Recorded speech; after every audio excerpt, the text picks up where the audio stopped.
Oh, I'm actually not that impressive. The slightly dim right, I blinked lightly and used some method to examine Leon, discovering that he genuinely meant what he said. The lazy young man's mouth curled up in a smile more difficult to suppress than an AK, as he basked in the praise and cheerfully suggested, "Well, I actually see quite a bit of potential in you. How about, I teach you sometime when you're free?" Although lacking the support of the corresponding anomalous object might mean the effects aren't as strong, it's still a life-saving skill. Hang on a bit. I need to grab that snake before the chicken pecks it to death.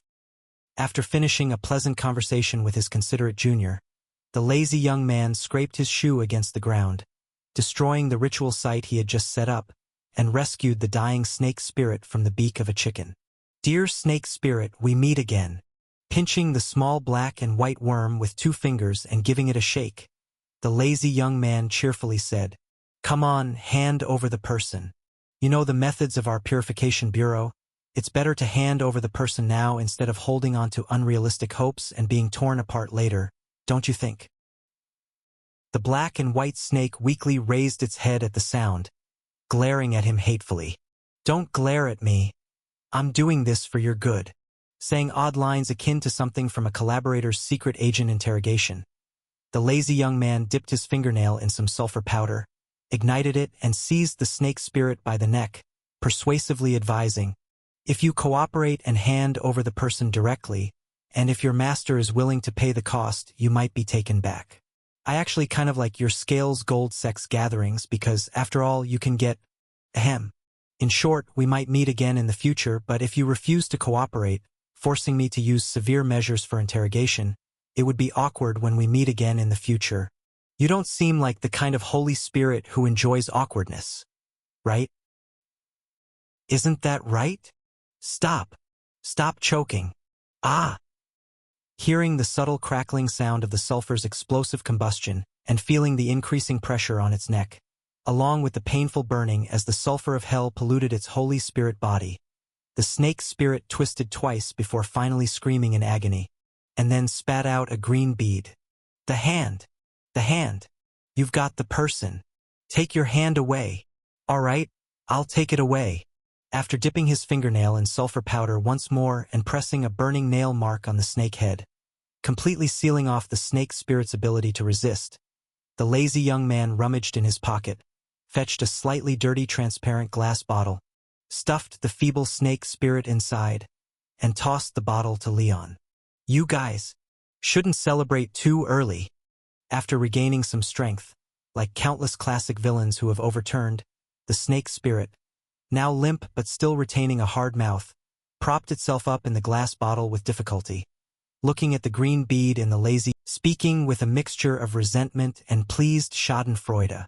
"That woman in your bureau, she's been trapped in the true God's bestowed dream of verdant green. Having died there over 300 times, she's been irreversibly corroded." Hearing the snake spirit's words, Leon's heart couldn't help but throb slightly. He then looked down at the snake spirit in the bottle and couldn't help but ask, "What do you mean? What happened to Senior Emma?" I mean, even curled up at the bottom of the glass bottle, the snake spirit sneered and said, "Dream of verdant green is a holy relic created from the shattered land of bliss, of the god of agriculture and pastoralism. It's essentially an independent world. Having died there hundreds of times, her soul is too entangled with the dream of verdant green to be separated again. The only way to get her out is to have her sincerely believe in our God and become a devout follower of our God, or for the defeated god of agriculture and pastoralism to be resurrected. Otherwise, she'll be left wandering alone forever in that emerald jungle." Through the bottle, the snake spirit looked at Leon's furrowed brows and, after catching the anger in his eyes, chuckled before adding, "What's even better is, she has the undying body that infinitely replenishes. This means she can't even commit suicide and can only linger in the dream of verdant green like a ghost until her soul is entirely worn away by time." "Shut up." Raising his hand, Leon made a pinching motion at the empty space towards the snake spirit, igniting the sulfur mark on its head, burning it into screams, as the lazy young man glanced at Leon and reminded, It's saying this to provoke you into killing it directly. Right now, we haven't left the Scales Gold Sex gathering place. If it gets killed here, it won't even need the true god behind it to intervene. With just its own accumulation, it can buy its life back from the realm of the dead. Don't fall into its trap. So, it was all true? Senior Emma couldn't get out after all? From the lazy young man's reaction, getting a sort of indirect confirmation of his question, Leon couldn't help but sigh, remembering Senior Emma's care for him.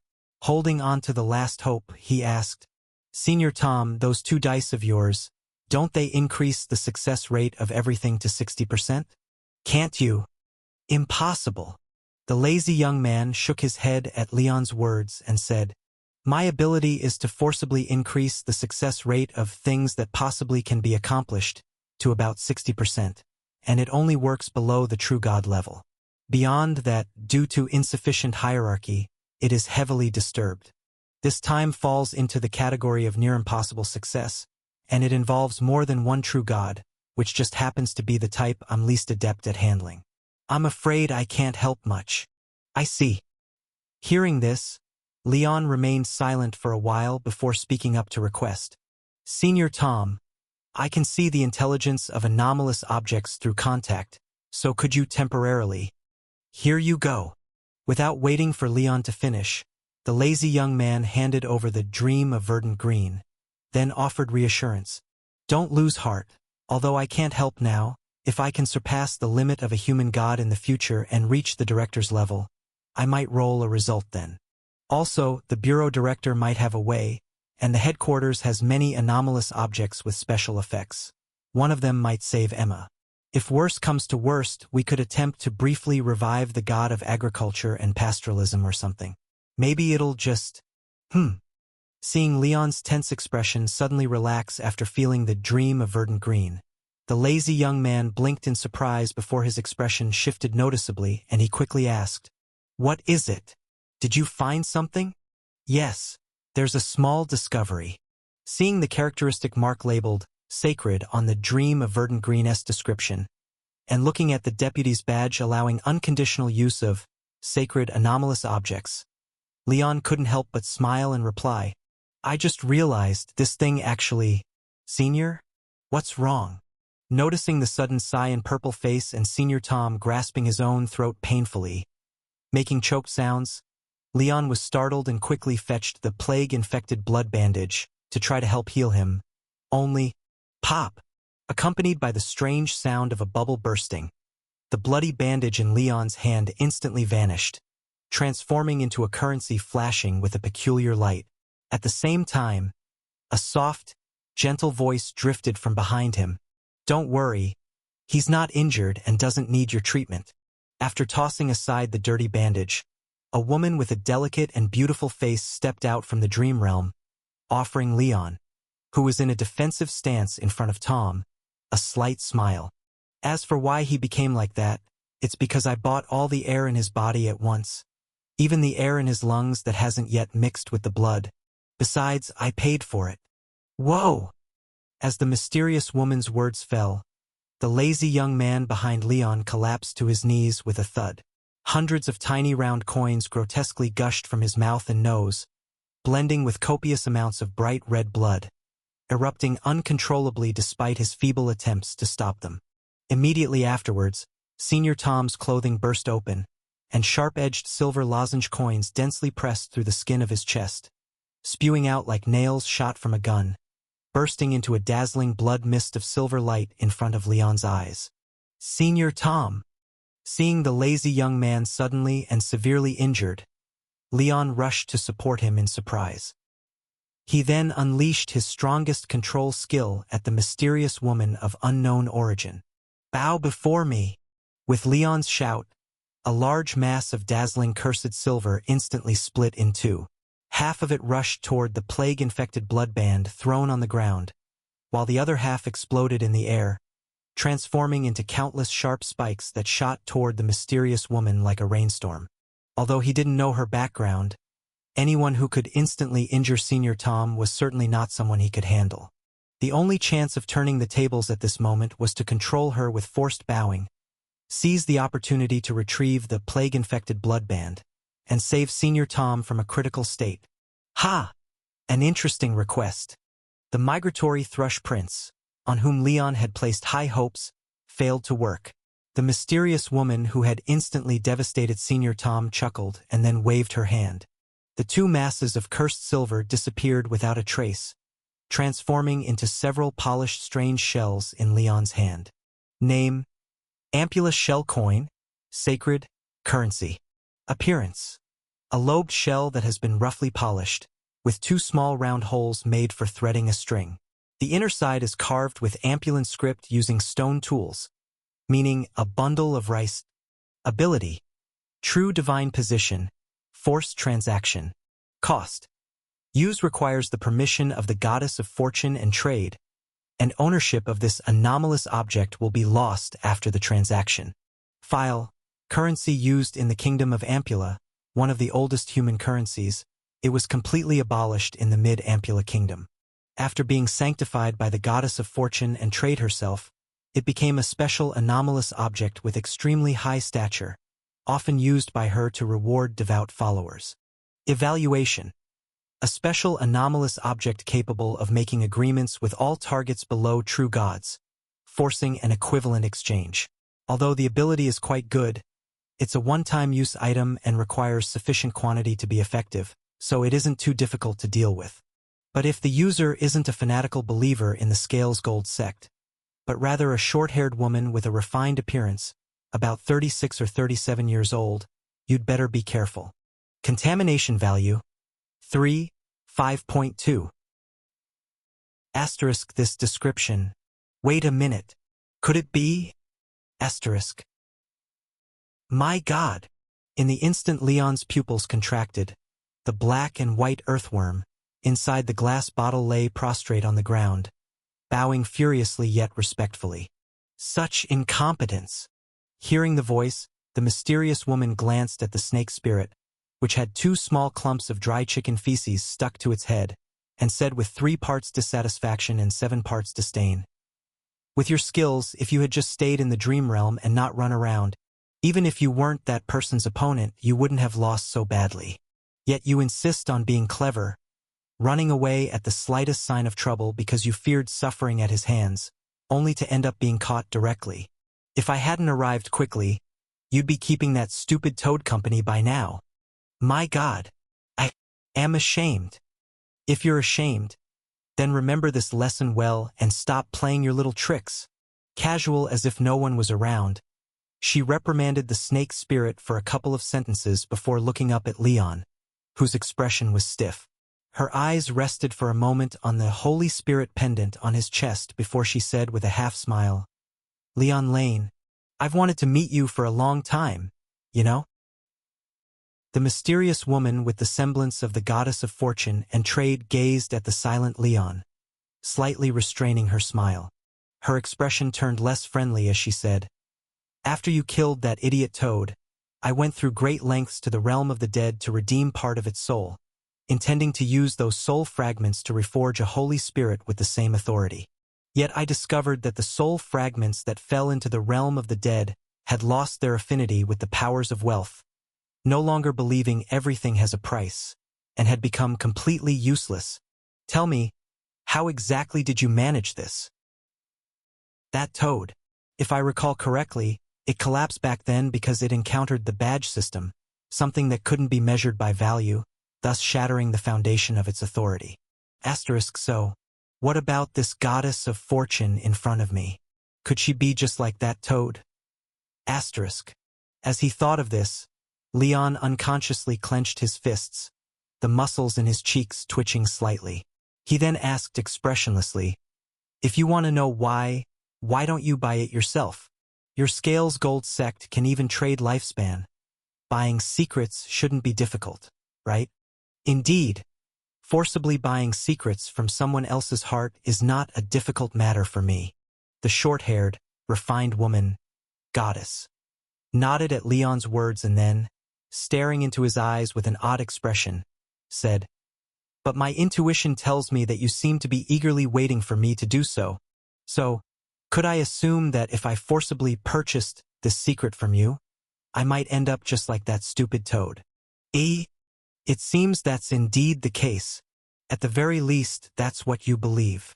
Observing Leon's pupils constricting slightly, the goddess of fortune said thoughtfully, "Honestly, I'm quite unsure now, whether you have this odd notion due to ignorance or arrogance, or if you truly have some special trump card. Asterisk, I've been seen through.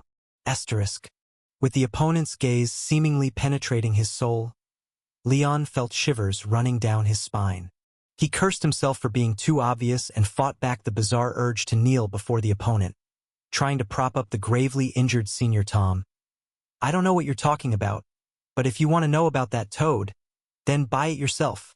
After finishing his statement, Leon subtly lifted his cuff, covertly aiming the polished cufflink at the plague-infected bloodband beneath the woman's feet, ready with the young Ha inside.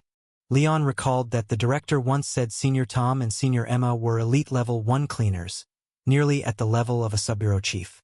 Even if they couldn't compete against the physical descent of a true god, they shouldn't be utterly powerless. Moreover, if the opponent were truly as powerful as to easily subdue Senior Tom, why bother buying the plague-infected bloodband from him to prevent him from healing Senior Tom? All considered, there's only one conclusion. The opponent wasn't as strong as she seemed. Her ability to easily defeat Senior Tom likely had much to do with taking him by surprise, and she was highly wary of Senior Tom's abilities. If Leon could save Senior Tom, perhaps there was still a chance for them to turn the tables. "So, are you trying to make another desperate attempt?" Watching Leon maintain a blank expression while meeting her gaze, but still showing hope in his eyes, the goddess of fortune shook her head slightly. Then, sensing the fluctuations of the mirror world, she casually flicked her hand toward Leon's cufflink.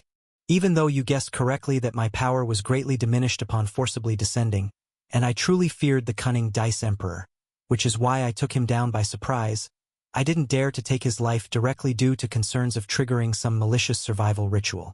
But after all, I am still a true god. It's one thing for the infamous misfortune Dice Emperor, but you, a third-class cleanser who can't even hide his soul's fluctuations, have no basis to believe you can pull any tricks in front of me." Under the slightly disdainful gaze of the goddess of fortune, Leon's mirror-like cufflink shimmered faintly, and as she expected, a tiny dog paw quietly emerged. However, the next moment, that tiny dog paw did not attempt to use the powers of the mirror world to capture the blood-stained bandage as she had anticipated. Instead, it pushed out a small metal ball with its shell cracking open. Was this some kind of highly explosive bomb? Sensing the power within it, the goddess of fortune's brow furrowed instantly, suspecting that Leon planned to sacrifice himself to guard the secret. She had to temporarily change her target, buying the cracking whale oil bomb. Simultaneously, the shell currency in Leon's hand flickered slightly, reappearing bizarrely in Senior Tom's hand. Following this, most of the injuries on the lazy young man vanished in an instant, transferring entirely onto Leon. Asterisk, didn't see that coming. Did you?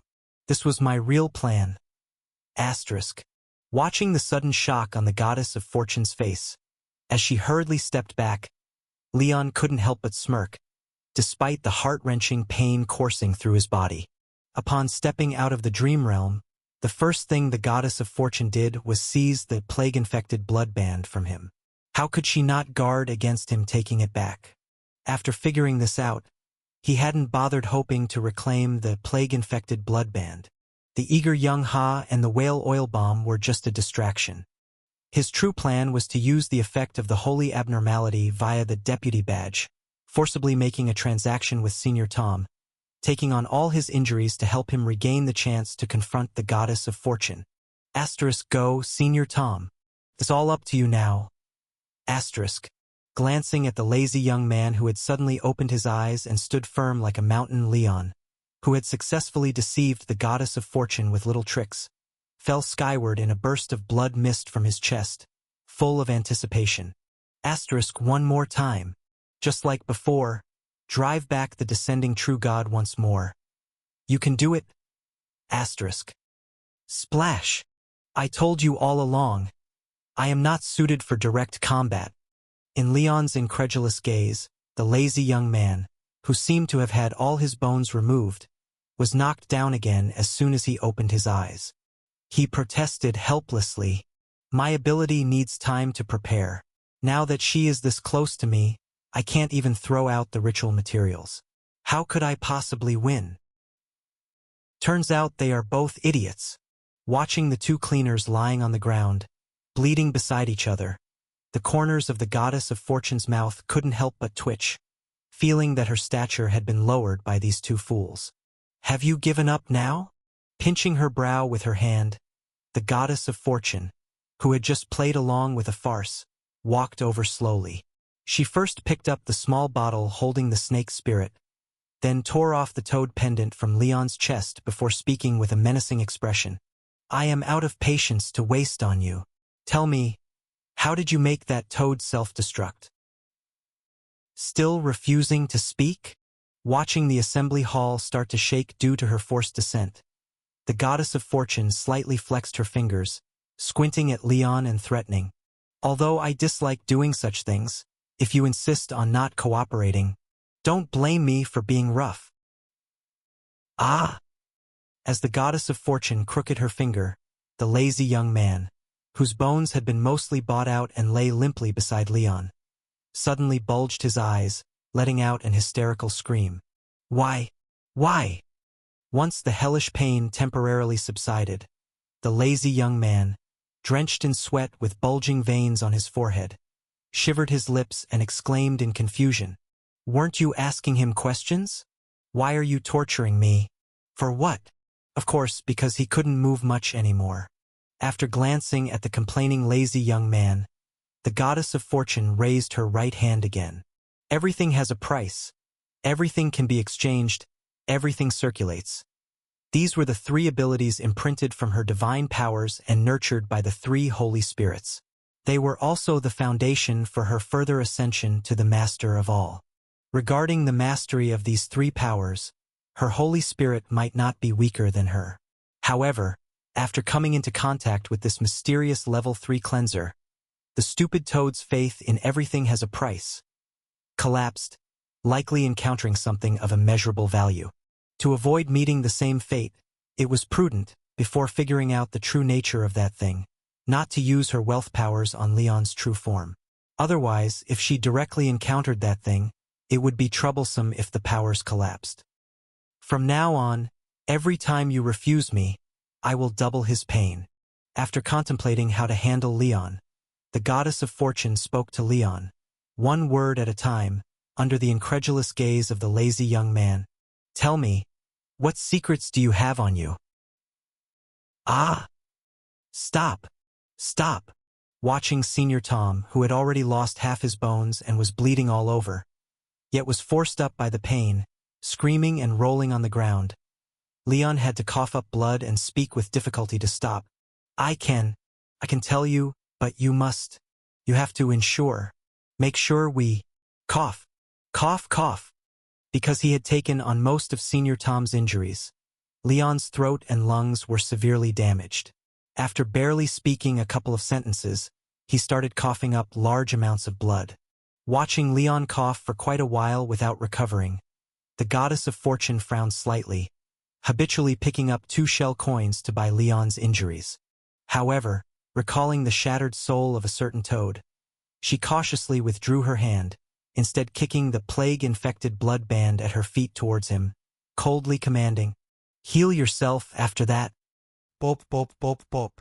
Just as the goddess of fortune completed her kick gesture halfway, the blood plasma staining the floor due to the lazy young man's pain rolled onto the ground, formed into countless dense, sticky, dirty red webs, eerily rising from the ground and rushing towards her.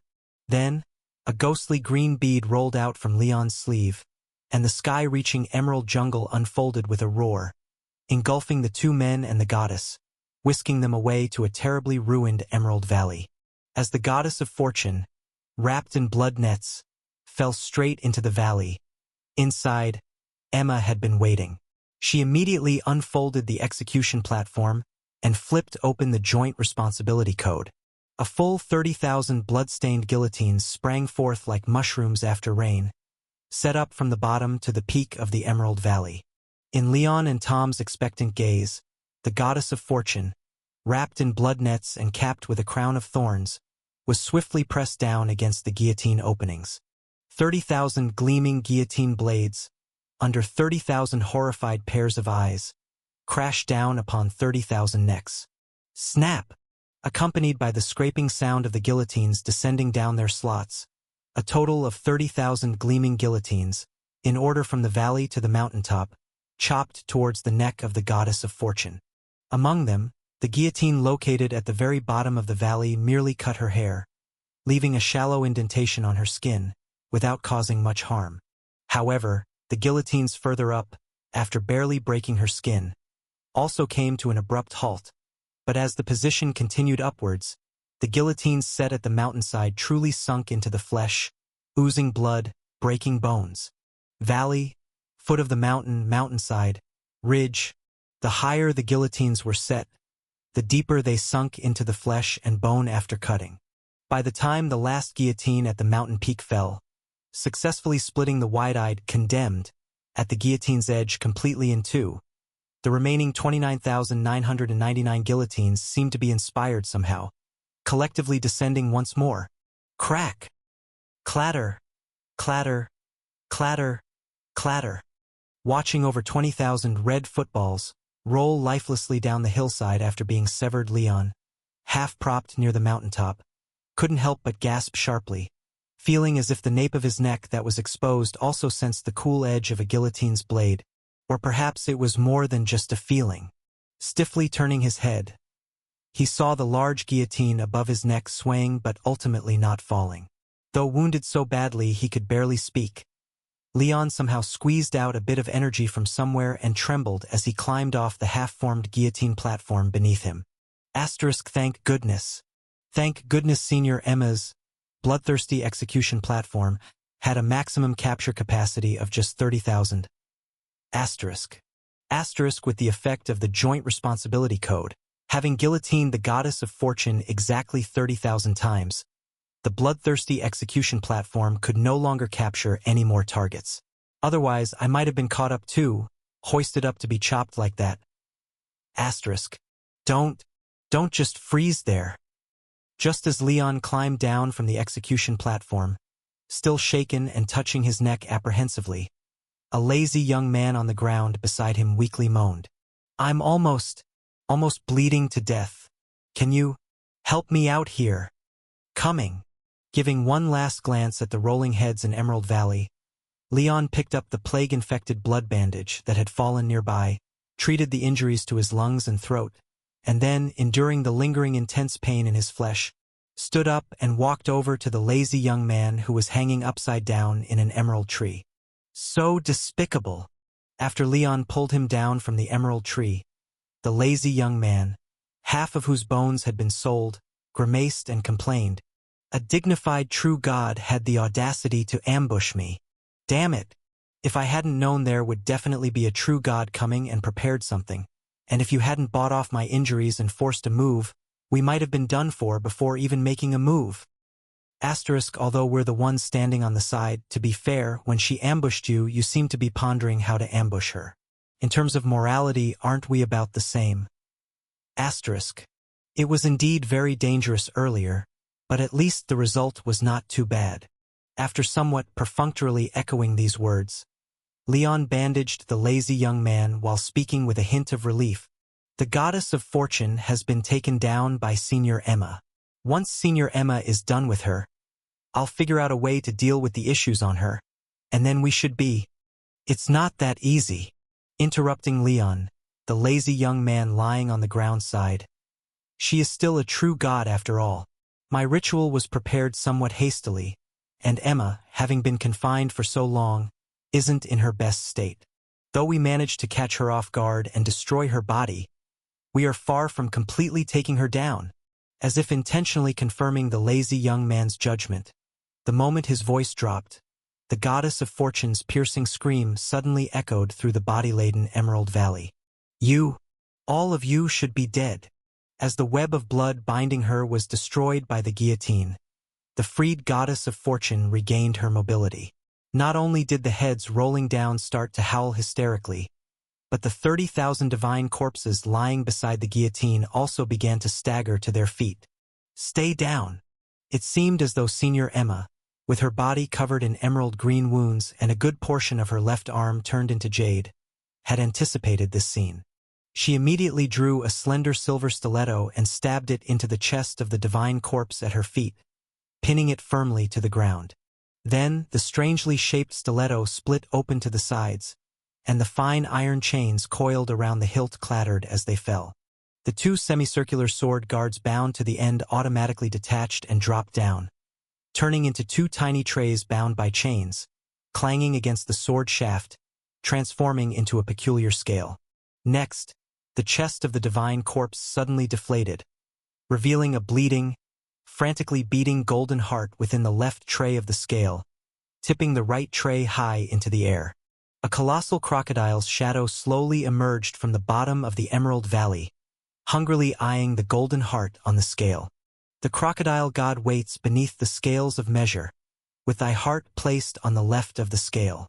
Stepping on the ceaselessly struggling divine corpse, the pale-faced Senior Emma pulled out a pure white goose feather with fine down and tossed it onto the right tray of the scale, then recited in a deep, obscure tone. The swan feather fell to the right of the scales, used to weigh the lightness of sins. If virtuous deeds surpass all, the heart lighter than a feather, thou shalt return to heaven and enjoy its blessings. If thou commit unforgivable sins that make thy heart heavier than the bird's feather, the mouth of the crocodile god will be thy destination. As Senior Emma finished her narration, the swan feather slowly drifting toward the right tray suddenly seemed to be pulled by gravity, clattering as it fell into the right tray, causing the left tray of the scales to jerk upward suddenly. However, with the grounding of the swan feather, the bleeding heart on the left also became activated in some way. The vivid red blood vanished, replaced by alternating streams of gold and black liquid that pattered onto the tray.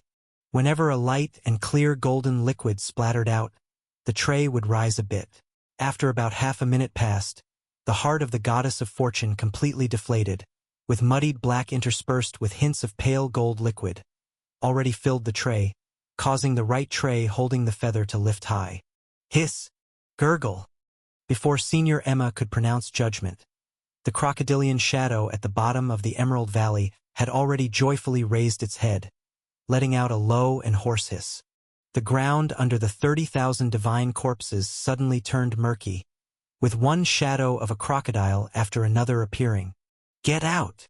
As countless shadows of crocodiles surfaced on the water, ready to feast on the sinner's body, the heaps of heads piled in the Emerald Valley simultaneously shook, suddenly ditching the crown of thorns on their heads, and glared at the crocodiles with their gaping mouths, roaring. "What are you, daring to covet my flesh? Scram! Go back to the realm of the dead. This place is not for you." After momentarily halting the eager crocodile god, the divine corpse under Senior Emma's foot struggled again. Both hands gripped the rapier stabbed in its heart, ignoring the blade splitting its palms, using brute force to desperately pull it up. And the countless heads accumulated in the valley all simultaneously turned, glaring from all directions at the pale-faced Emma, blue veins bulging, roaring with sinister eyes. "I am the true God, and you are nothing but a mortal. Listen to me. No matter what I've done in the past, you have no right to judge me. The only thing you can do is kneel to me, offering all your worth, even your soul. Bring me everything of yours." With the constant struggle of the goddess of fortune, the long sword pierced into her chest was actually being pulled out bit by bit, while the countless shadows of crocodiles wandering in the Emerald Valley timidly closed their mouths, hesitantly retreating a little, although not completely left, seemed ready to turn and escape at any moment. Damn! It seems even her body can't be destroyed this time. Seeing this scene, the lazy young man at the mountain peak could not help but sigh with regret as he sorrowfully said, "Emma's situation is worse than I imagined. I thought she at most couldn't activate the axis of the dead and deal with the soul of the goddess of fortune, but didn't expect even the satisfying scales can't hold up." Senior Tom. Seeing the situation in the Emerald Valley deteriorating rapidly, Leon couldn't help but said urgently, Stop just talking here. Think of a way. For instance, perform another ritual or... How? With what? Struggling to raise his right hand, showing Leon his withered blood vessels, the lazy young man said somewhat irritably. Just to trap her, my blood is almost drained. Just with that broken bandage of yours. It's at the limit to ensure I don't die from organ failure, and not a drop of blood has been replenished. Moreover, rituals and mysticism, to put it bluntly, are ways to leverage power, whether it's borrowing from the world, other true gods, or the past and future. Something is needed for me to leverage. But this place is not our world.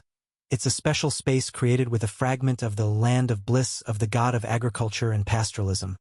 I can't borrow the power from the original world. Even the owner of this place is the goddess of fortune. Other true gods' powers need her permission to enter.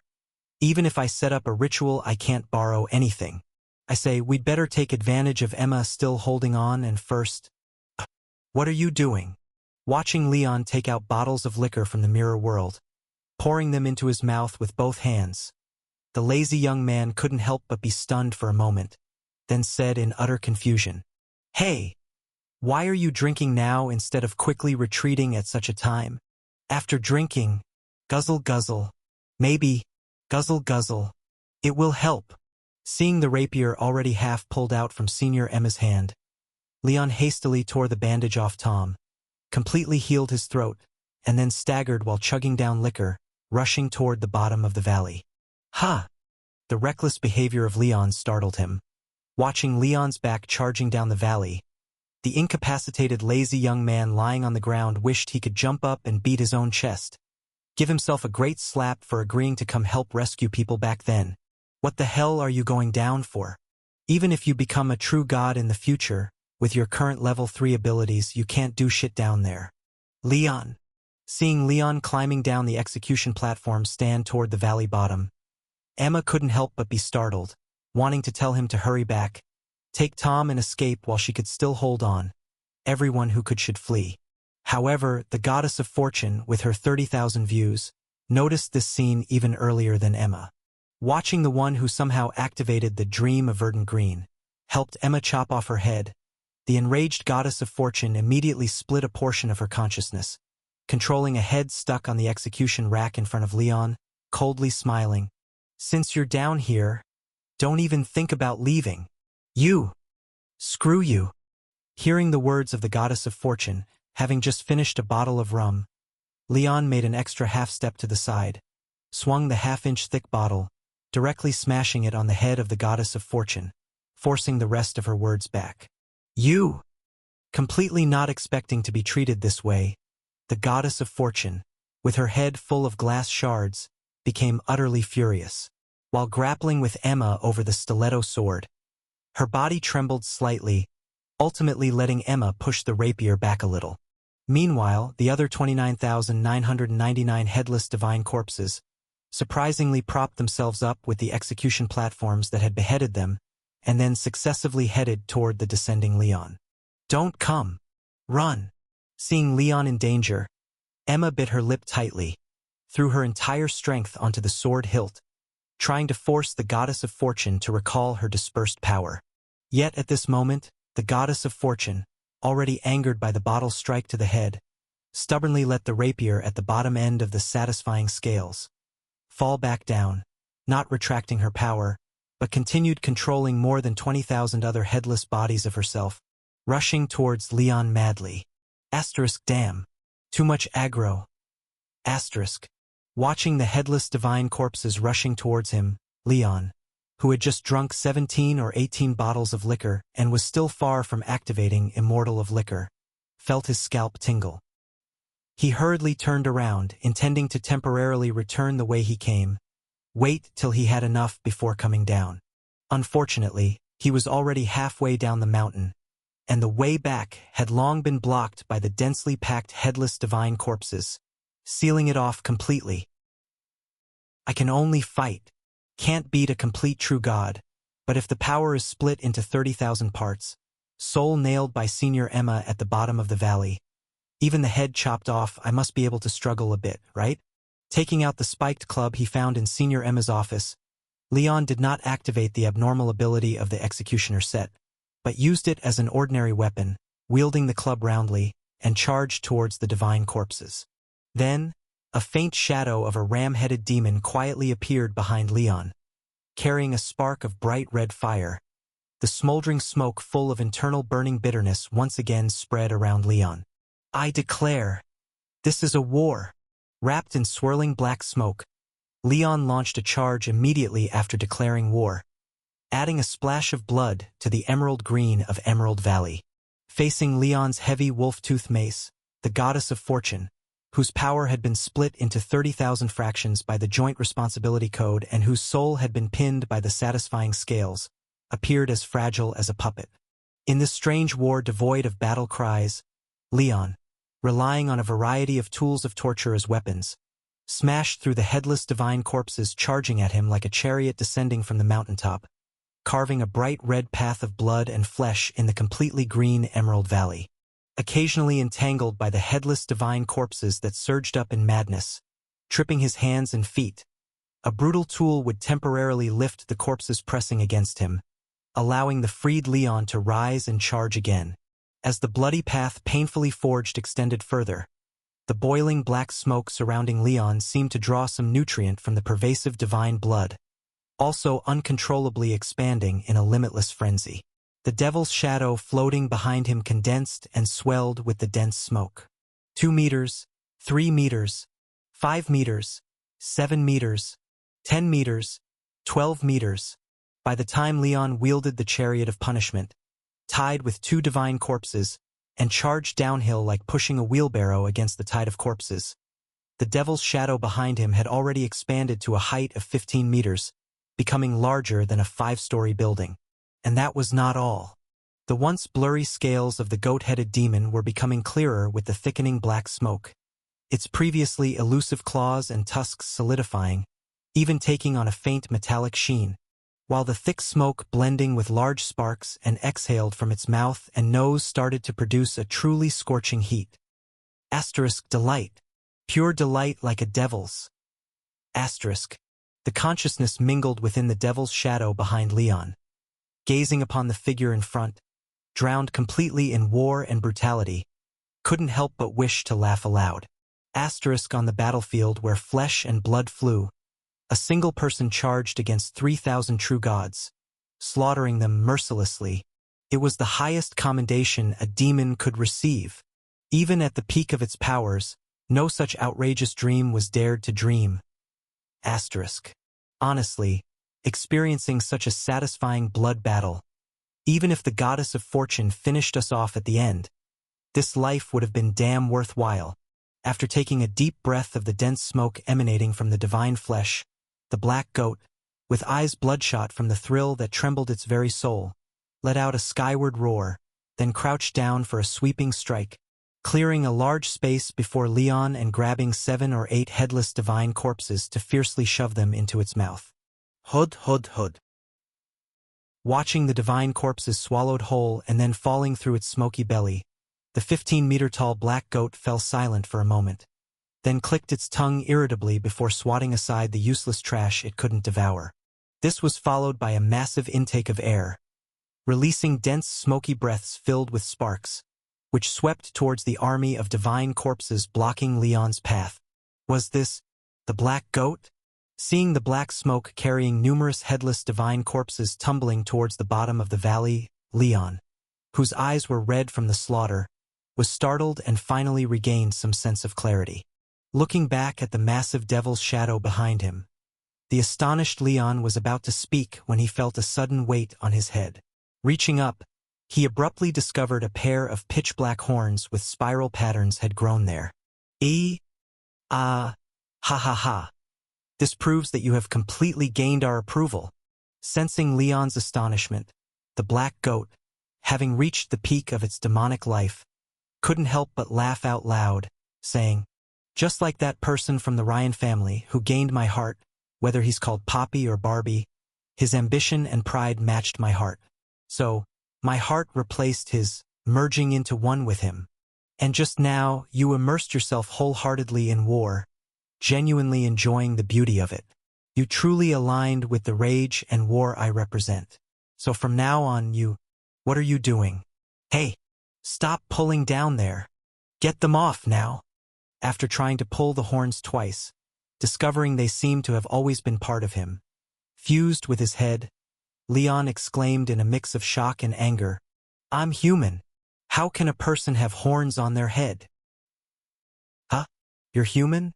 The black goat glanced back at the over 300-meter-long path of blood behind it, and then at the headless divine corpses bound and suspended by all sorts of devices along the way, struggling ceaselessly. It also looked at Leon, as if he had been soaked in a pool of blood, his clothes soaked through with gore, with a devilish soul eager to break free. The black goat clicked its tongue and, for a moment, was unsure what to say. Let's just say, given your level of purity, you'd be notable even if thrown into the deepest layer of the abyss, truly having little to do with being human. But never mind, you're the boss, whatever you say goes. Under Leon's repeated urgings, the black goat reluctantly retracted the horns, then shielded Leon within its smoky belly. Extending a devilish arm almost 2 meters wide, it frantically swatted at the charging divine corpses like ants, broadening the path of blood over tenfold until Senior Emma's anxious shout echoed from the valley's bottom. "No! Stop killing them!" Feeling the growing resistance in her hands, noting the considerable amount of the rapier being pushed back, Emma understood what was happening and shouted frantically towards Leon. "She's doing it on purpose. These corpses split by the book of law are parts of her power. The more corpses you destroy, the more power she regains. Leon, get out of here before she stands back up. You need to run. Take Tom and go. I can't hold on much longer." The goddess of fortune was doing it on purpose? Hearing Senior Emma's shout, Leon's pupils constricted slightly, and he hurriedly looked back. He then, to his shock, realized that at some point, the swaying divine corpses in the valley had begun frantically attacking each other. However, their powers were spread too thin, their bodies equally matched, and their mutual damage was minimal, making these struggles rather ineffective. Yet after his charge and the black goat Cesano's furious trampling, the divine corpses in the valley toppled like wheat being cut, leaving a large area cleared. At least a 30th had died at his and the black goat's hands. No, he needed to be quicker. "Stop. Don't kill them. Just make sure they can't interfere with me." Senior Emma, hastily halting the black goat's attack, Leon, shrouded entirely in billowing black mist and even exhaling smoke from his mouth, nose and ears, wiped the sheen of faint golden divine blood from his face, then downed strong alcohol while shouting towards the bottom of Emerald Valley. "Hang on. Glug. Glug. For a moment. I'll be there. Glug. Glug. Soon." However, at that moment, Emma could no longer hear what Leon was saying. Pretending to be angered by Leon's offense, the goddess of fortune took the opportunity to retract some of her power and completely gained the upper hand in the battle for the stiletto sword. As the blade of the stiletto sword was continually withdrawn, the stable balance at the top of the satisfying scales began to shake incessantly, and even most of the heart on the left tray had vanished. A woo! Seeing the sinful heart conjured by the satisfying scales shrinking and eventually disappearing with the goddess of fortune's resistance, the giant blue-black crocodile lurking beneath the two showed a disappointment that seemed almost human. Wait! Just as the crocodile god, who had made the trip in vain, was about to leave, the skulls piled at the bottom of the valley all revealed slight smiles, and one spoke in a gentle tone. "Don't leave yet. Aren't you hungry for something?" Not quite understanding the goddess of fortune's words, the massive crocodile god cautiously stepped back half a step, then tilted its head slightly, conveying its doubts to the goddess with its gaze. "What I mean is, since you're here." As soon as the goddess of fortune's words fell, there was a soft puff sound, and the last remaining tip of the sword was pulled out from her heart. Following that, the blood flowed back, the flesh healed, the clothes mended, as though time had reversed. The wound caused by the stiletto sword on her chest completely vanished. "Is it time for me to judge you now?" Smiling at Emma, who bit her lip and opened the painful verses, To stall her, the goddess of fortune, full of resentment, snatched the stiletto sword and stabbed directly at her chest. Not only did she pierce through the parchment-written, painful verses, but with a great force, she pierced through the heart, the sharp tip of the sword emerging from the back. Ugh! With her heart pierced, Emma couldn't help but groan softly. Then, feeling her strength draining rapidly along with her blood following the sword's penetration, realizing she couldn't hold on much longer, she endured the excruciating pain and lunged forward, arms outstretched to lock onto the goddess of fortune. At the same time, a dark, restrained iron sarcophagus, firmly secured by chains, silently materialized from behind Emma, while the blood-soaked bottom of the Emerald Valley erected a desolate, dilapidated church from nothingness. Large pieces of paint peeled off the dark red columns, barely supporting the high arch that threatened to collapse. Beneath the arch, old stained glass windows pieced together from fractured glass were coated with thick gray dust, dimming and fragmenting the sunlight that seeped in from the sides. Meanwhile, the once holy altar at the center burned with ghostly, pale blue flames. Clad in gray robes, one by one, the followers raised their bloodless, withered faces, their eyes sunken deep into the bones, fixedly staring at the two women tightly embracing, surrounded by the candelabra. Damn it! Are you crazy? Seeing the ebony coffin with a mirror-like polished lid behind Emma, eerily reflecting her own headless dead visage, the goddess of fortune, whose head had somehow been restored, shivered uncontrollably. Forgetting her intent to make Emma taste the weighing of her heart, she gathered all her strength and frantically struggled. The well-informed goddess of fortune immediately recognized the origin of the iron sarcophagus.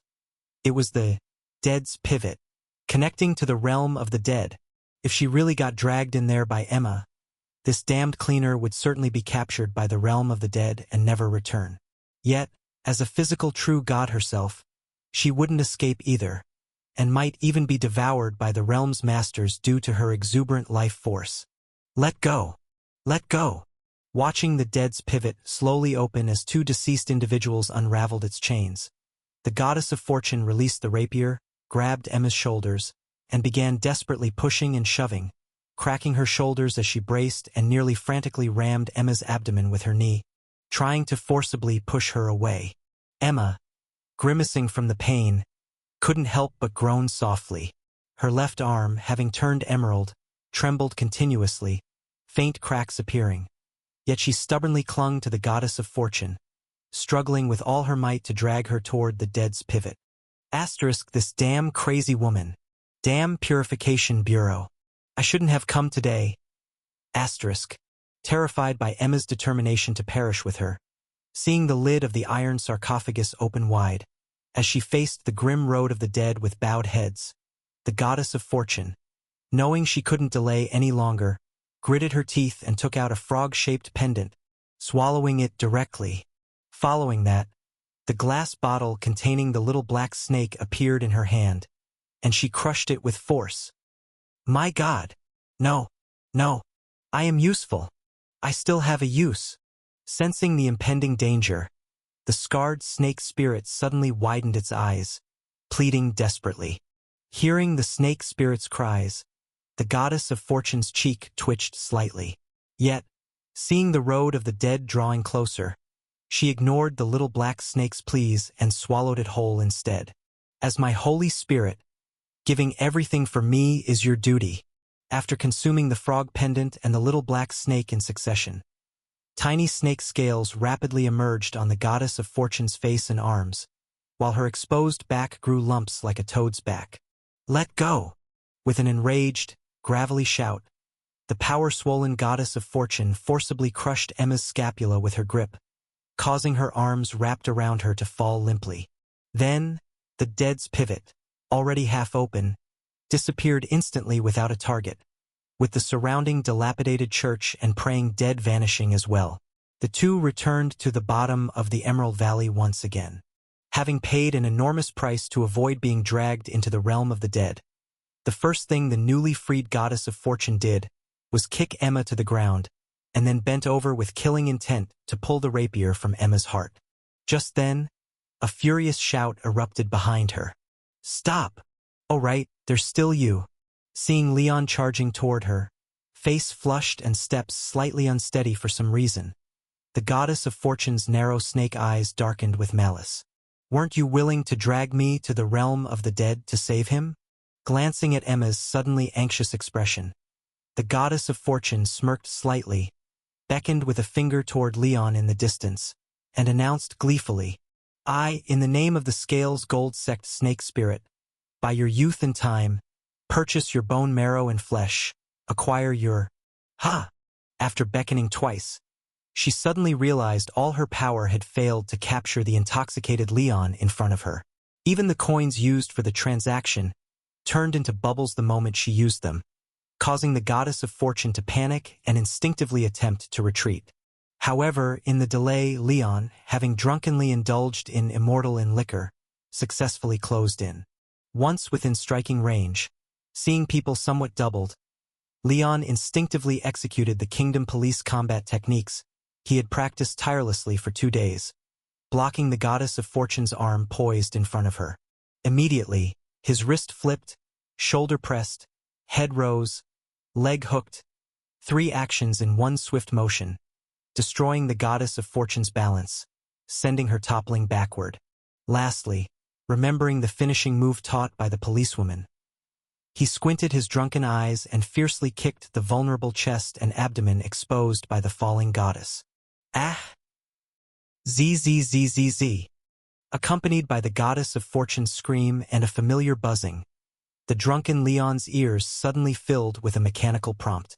Successfully launched an extremely unsportsmanlike assault on the key part of an opposite-sex true god. You have activated the hidden golden badge. Too bad. None. Too bad there isn't. As the first human in history to use a deadly chicken strike on a female true god, your name would surely go down in history. Equipped effect. When inflicting direct physical harm on a male target or a target with corresponding organs, it will cause unbearable pain, with the intensity and location equivalent to a deadly chicken strike. Advancement route. None.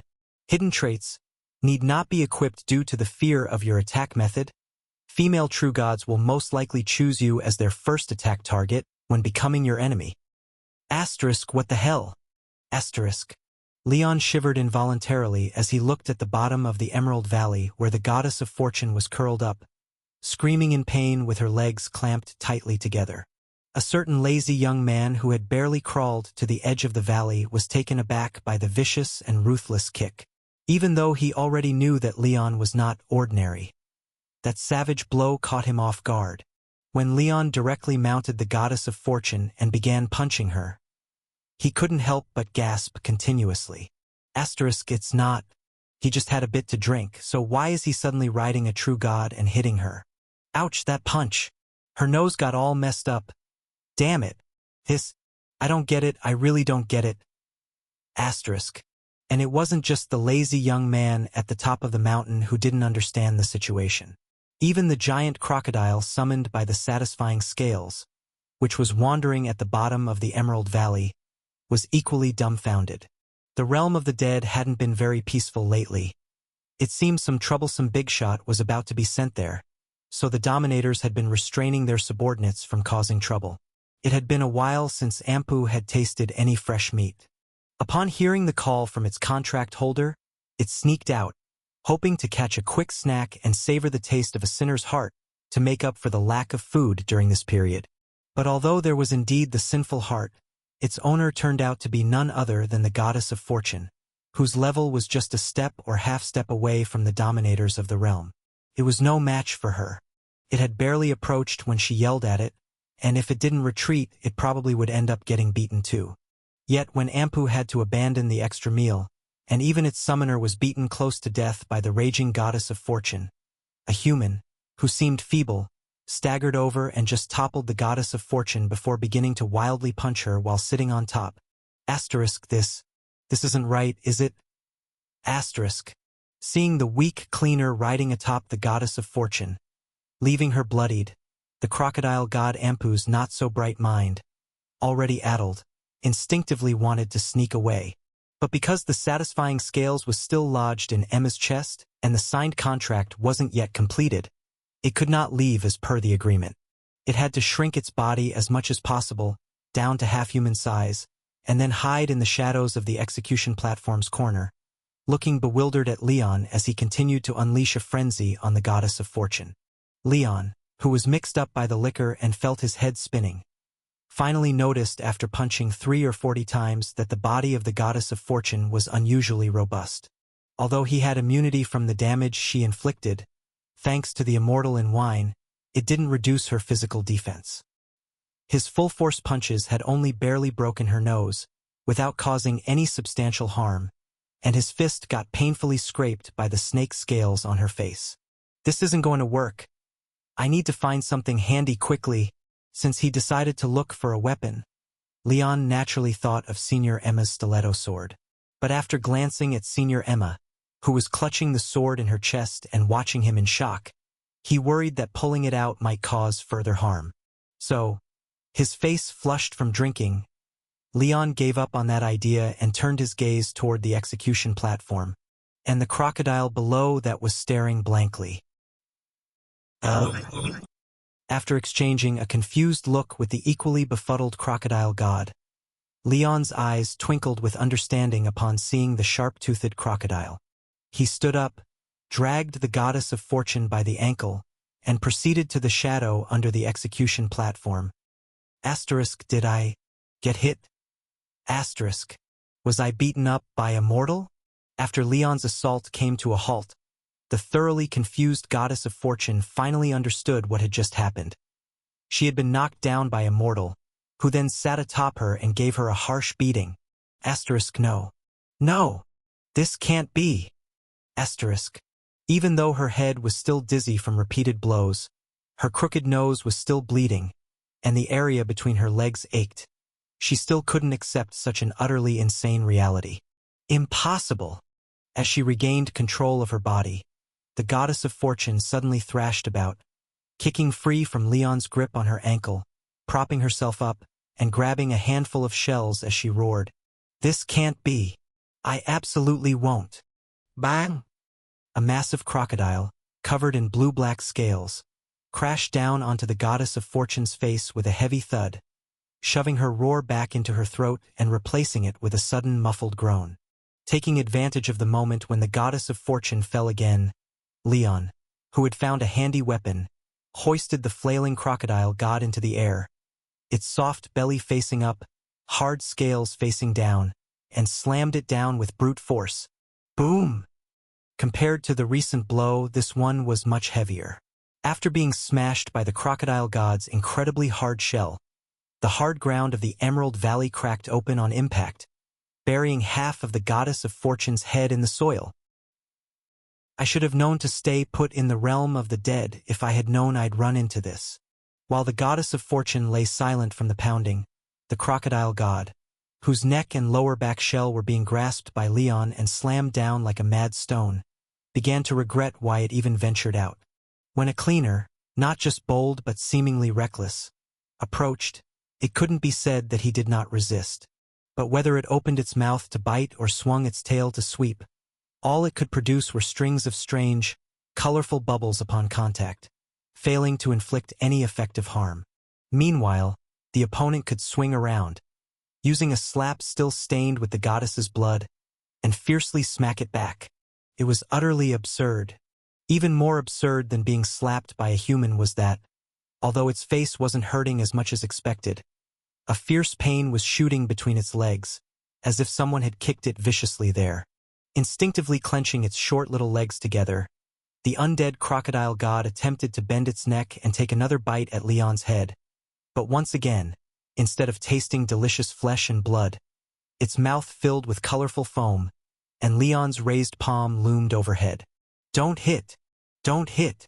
Facing the threat of phantom pain, the unfortunate crocodile god yielded quickly, shutting its eyes and curling its body, obediently cooperating with Leon's actions while becoming a tool for smashing the goddess's head, as Leon wielded it to hammer down the goddess of fortune. Bang! Bang! Bang! This relentless pounding drove her upper body into the ground, and the goddess of fortune, who momentarily failed to accept the failure of her authority, was slammed awake as the blood rushed to her head. This damn ant indeed was different from the other ants. Watching Leon once again lift the curled-up crocodile god, slamming it with force towards her forehead. Even though her heart was full of resistance, the goddess of fortune had no choice but to reluctantly accept the reality. No matter how he managed to do it, he had indeed negated, even nullified her authority and inflicted what could only be described as humiliating damage on her. Fortunately, this weird immunity power did not appear in those two troublesome level 1 cleaners, but rather in this extremely weak ant.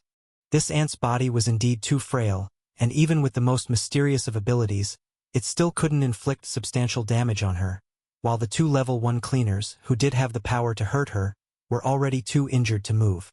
One had lost 70% of their bone, lying limp like muck on the mountaintop, and the other was nailed to the execution platform with a sword through the heart, making the simple act of moving a luxury. So the next step couldn't be simpler. Taking the blow head-on with her forehead once more, experiencing the weak, childlike force, the goddess of fortune, lying in the pit, couldn't help but let a faint, delighted smile emerge at the corner of her mouth. "Is this all you've got?" Casually crushing a handful of shells, the goddess of fortune raised her left hand, using some brute strength she acquired from who knows where, effortlessly catching the plummeting head cracker, then immediately pulled down the bundled-up crocodile god, tossing it aside casually. "I have to admit, you surprised me." Having escaped the madness from realizing her authority had failed, the rational goddess of fortune stood up again, dusting off the dirt she had accumulated, smiling as she spoke to Leon. "Your ability is indeed magical, but mere damage immunity alone can't kill a true god. Come over here."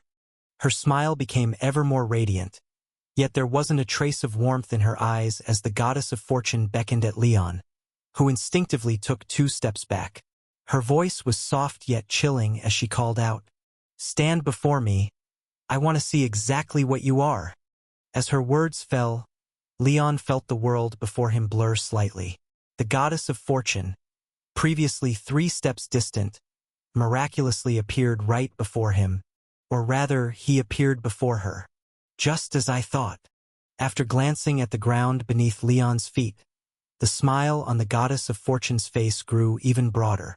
"While my authority can't affect you, it can certainly still operate on everything around you that isn't you. Isn't that right? And I hope you don't make any more unnecessary moves." Turning her body slightly, she dodged Leon's swinging fist. The goddess of fortune crushed another handful of shells, narrowing her elongated snake eyes and calmly explaining, "I just crushed a few shells, temporarily bought myself a little speed. For your 2 companions, such a trick has no use at all, but it seems quite effective against you. Your ability might exempt you from harm I cause, but it can't let you catch up with my speed.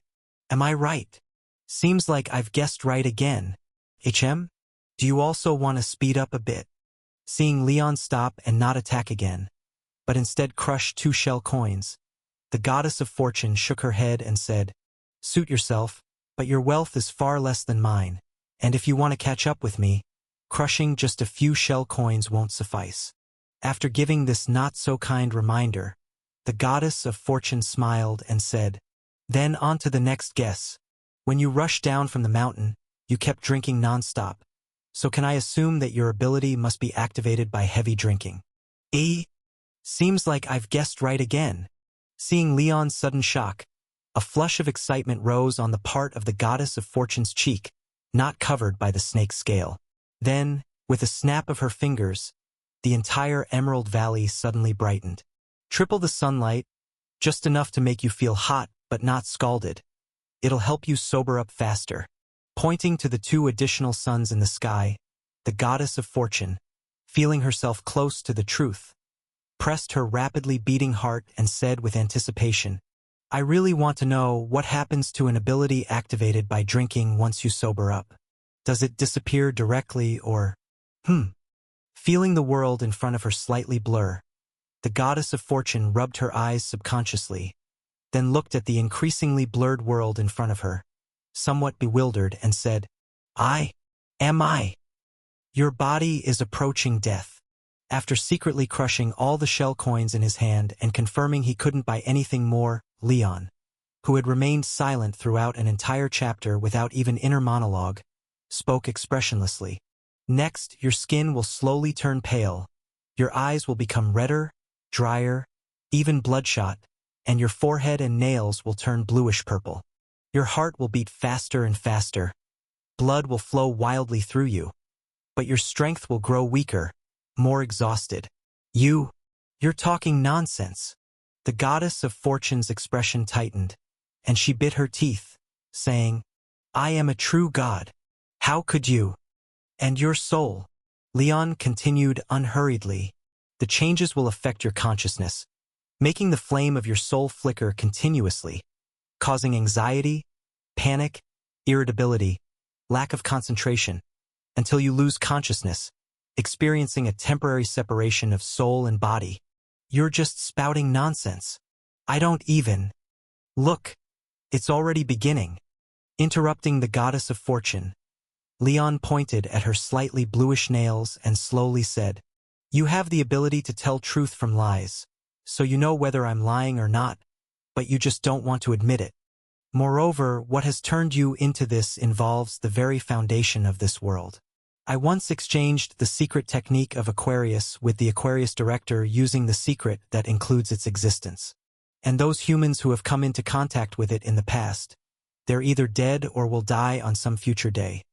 None have escaped unscathed. I believe you will be no exception. You. As the world before her grew increasingly blurred and the scenarios Leon described began unfolding, the goddess of fortune gritted her teeth and said, You must have done something while attacking me, right? Damn. Do you carry a numbered anomalous object? Is it the scent of corrupted flesh from the emptied blood and flesh hell? Or the fallen god flower that melted the Omnia cicada? Hehe.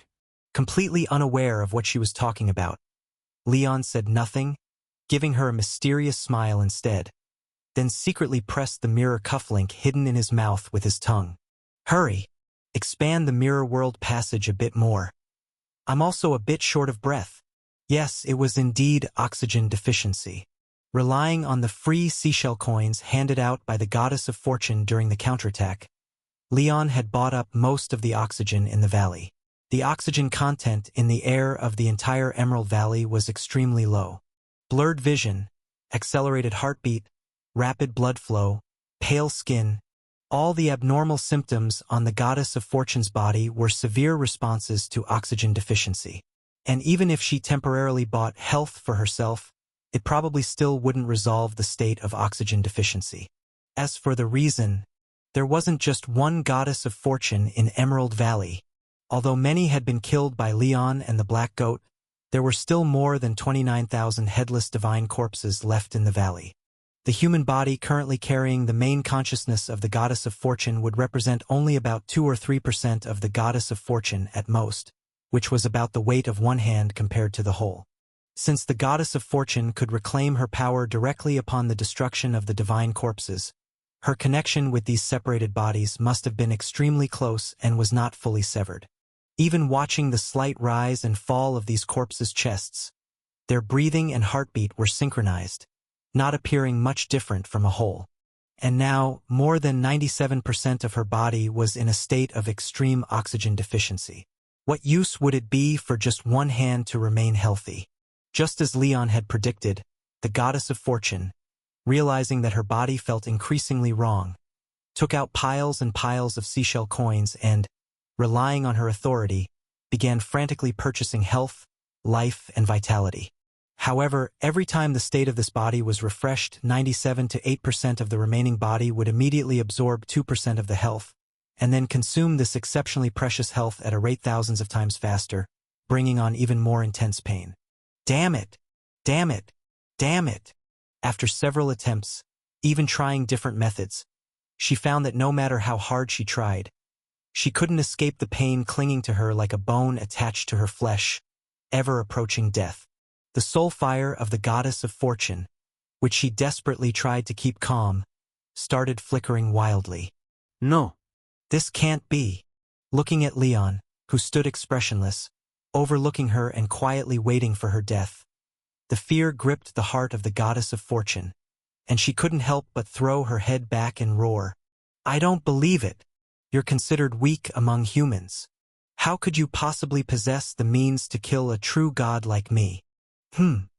Hearing the goddess of fortune's words, Leon's eyebrows raised slightly. He asked with a tone full of implication. Who told you I was a human of this world? Oh? How could you not be human? Your soul and body are genuinely… Wait, not a human of this world? Yes.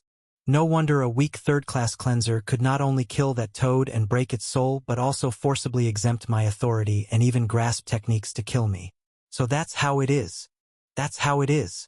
Seeing Leon's soul as steady as ever, showing no signs of chaos brought by lies. The goddess of fortune completely confirmed her suspicions and couldn't help but widen her eyes in disbelief. Are you one of those people from the old soil? But isn't the situation over there already… Wait, we may not necessarily be enemies. Seeing Leon's eyes suddenly narrow, the goddess of fortune instinctively stopped from revealing more and urgently proposed. Although I am a true god reliant on humanity to exist, I have also been hunted and targeted by the Purification Bureau. Therefore, we can cooperate.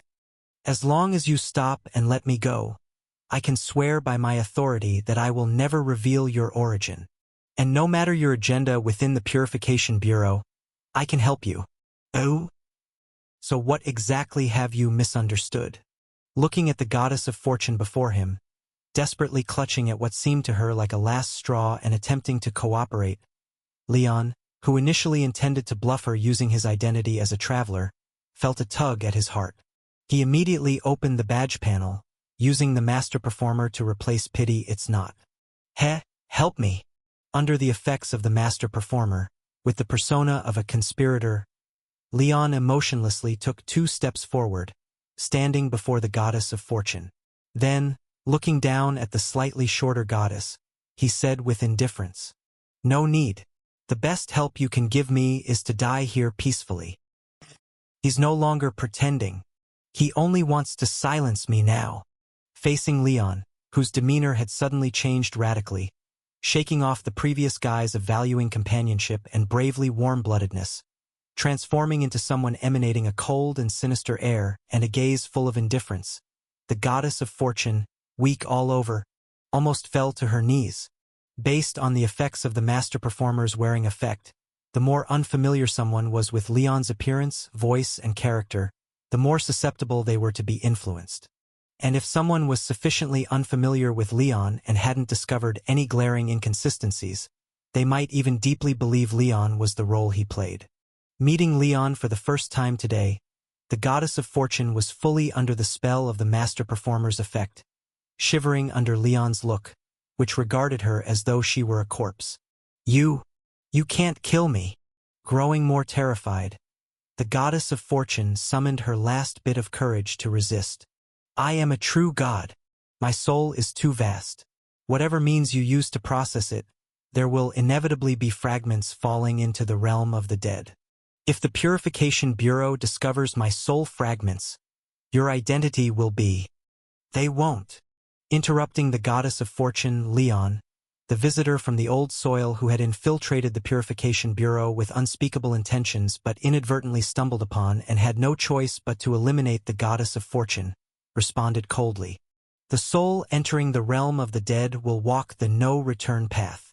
My companions are already there waiting. And before I spoke, those 2 cleaners had already lost consciousness and hadn't heard our conversation. So as long as you can die quietly, whatever happened here will never be known to a third person. Someone is already at the entrance to the realm of the dead. Guarding it? Even my soul fragments after death need to be destroyed? Do you have to be so thorough? Watching Leon's soul remain steady throughout, without any traces of lying, the goddess of fortune couldn't hold on any longer. After teetering slightly, she collapsed to the ground, eyes filled with despair. Just as she prepared to take a last desperate chance before being eliminated, she noticed Leon's gaze seemed to involuntarily glance at the fallen female cleaner in the distance. Wait, I still have one last card to play. Let me go, or I will immediately kill those two cleaners. With a sudden revelation, the goddess of fortune's eyes widened, and she shouted fiercely, "If those two level 1 cleaners die, but you, a third-class cleanser, survive, and this true god never shows up, the Purification Bureau would certainly focus on you, suspecting that you were controlled by me. And your history surely won't hold under scrutiny. Even if there are no differences between old soil humans and those of this world, once the Purification Bureau begins to suspect you, your infiltration is as good as a failure. You finally noticed." Hearing the threat of the goddess of fortune, Leon furrowed his brow slightly but instead released a sigh of relief internally. Since the Watcher's Palace would block the presence of all non-human beings from entering the world, coupled with a similar appearance making it easier to gain belief compared to an aberration, most true gods, upon descending, would adapt their bodies to be more compatible with the world's rules by appearing with human form and shell, reducing the repulsion from the Watcher's Palace. But ultimately, true gods were still not purely flesh and blood beings and were almost impossible to kill through such means. If the goddess of fortune really died from lack of oxygen, she would merely lose the physical body she possessed. Once free from human corporeal influence, the chaotic soul would immediately return to normal. Moreover, apart from this, the situation of Senior Tom and Senior Emma was also dire. They would likely suffocate to death before the goddess of fortune's body could die from lack of oxygen. The longer this stalemate continued, the more dangerous it became. They had to coax her into leaving as soon as possible. The problem was that when you were in the unyielding upper hand, there was no need to negotiate with her. Rashly speaking to drive her away would only arouse her suspicion, even risk being discovered in bluffing. Then everything would be over. So the only solution now was to encircle 3 sides and leave one open, exposing a flaw to give her a card to negotiate with, allowing her to find a way out herself, then narrowly escape through this escape route. However, the experience of lack of oxygen magnified by 30,000 times seemed to also affect the goddess of fortune's mind. He had tried to hint several times, yet she failed to discover this left-way escape route. If she couldn't even catch a direct hint from the eyes, he would really have to take the risk to drive her away. "You threaten me?" Facing the long-awaited resistance, Leon, fully immersed in the role, used the remaining drunkenness, narrowed his eyes, and said coldly, "You can just kill them off and see if I care." Moved, his soul moved, seeing Leon, though still sturdy, slightly waver involuntarily, showing a faint chaos brought by a lie in the soul. The goddess of fortune finally found a way out and was overjoyed, hurriedly grabbing this life-saving straw, and eagerly spoke. "Lies! I saw lies in your soul. You're lying." Hearing the words of the goddess of fortune, the aware of his slip Leon's cheek twitched slightly, revealing an expression of frustration in his eyes, deeply hidden yet clearly visible to the goddess of fortune. "Though I don't know what you're planning, putting in so much effort to infiltrate the Purification Bureau, your purpose must not be simple and absolutely not allowed any error." Capturing the extremely subtle change in Leon's expression and feeling that no one could act to this degree, the goddess of fortune finally let her guard down completely, weakly yet not without pride. She said, "Genuinely deciding success or failure, it's often not power but wisdom. Old soil person, you wouldn't want to be targeted by the Purification Bureau and expose your identity, would you?" Seeing Leon, whose expression changed to one of unpredictable shade, clearly weighing within himself whether to kill her, the goddess of fortune feared driving him into choosing a mutual destruction. She quickly restrained her smug look, then suggested with a gentle expression, "Old soil person, like I said earlier, we are not necessarily enemies. The reason we got to this point is simply that I happened to stumble upon your infiltration. Yet our interests and goals are not conflicting and could even be cooperative." Seeing Leon, who remained silent and unmoved by her words, the goddess of fortune couldn't help but tense up and quickly explained, "Of course, even if you don't want to cooperate, it's all right. As long as you release your measures and let me go, I can immediately swear by my authority to not reveal today's events. You can continue to hide in the Purification Bureau. How does that sound? Not enough.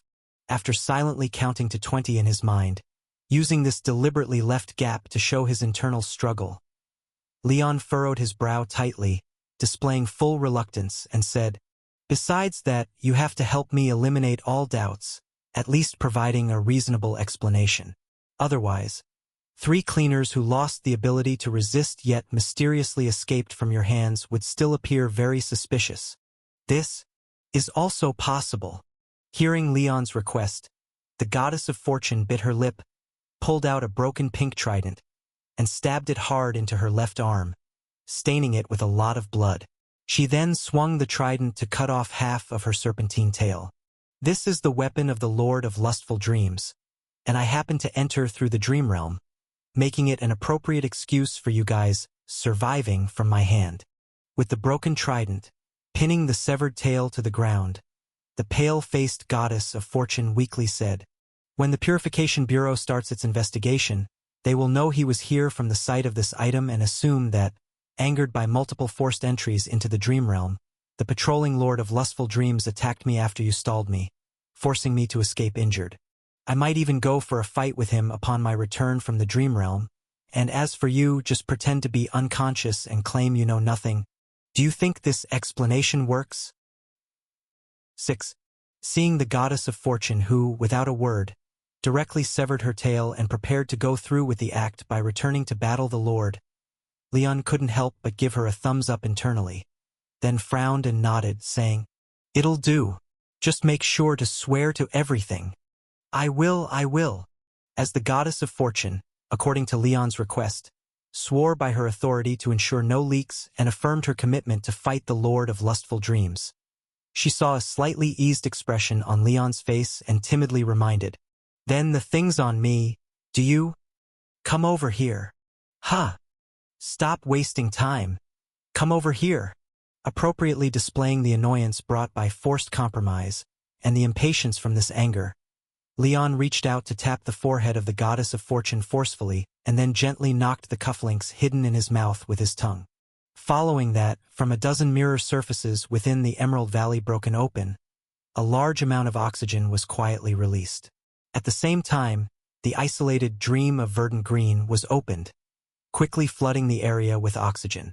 A tap on the forehead is all that is needed?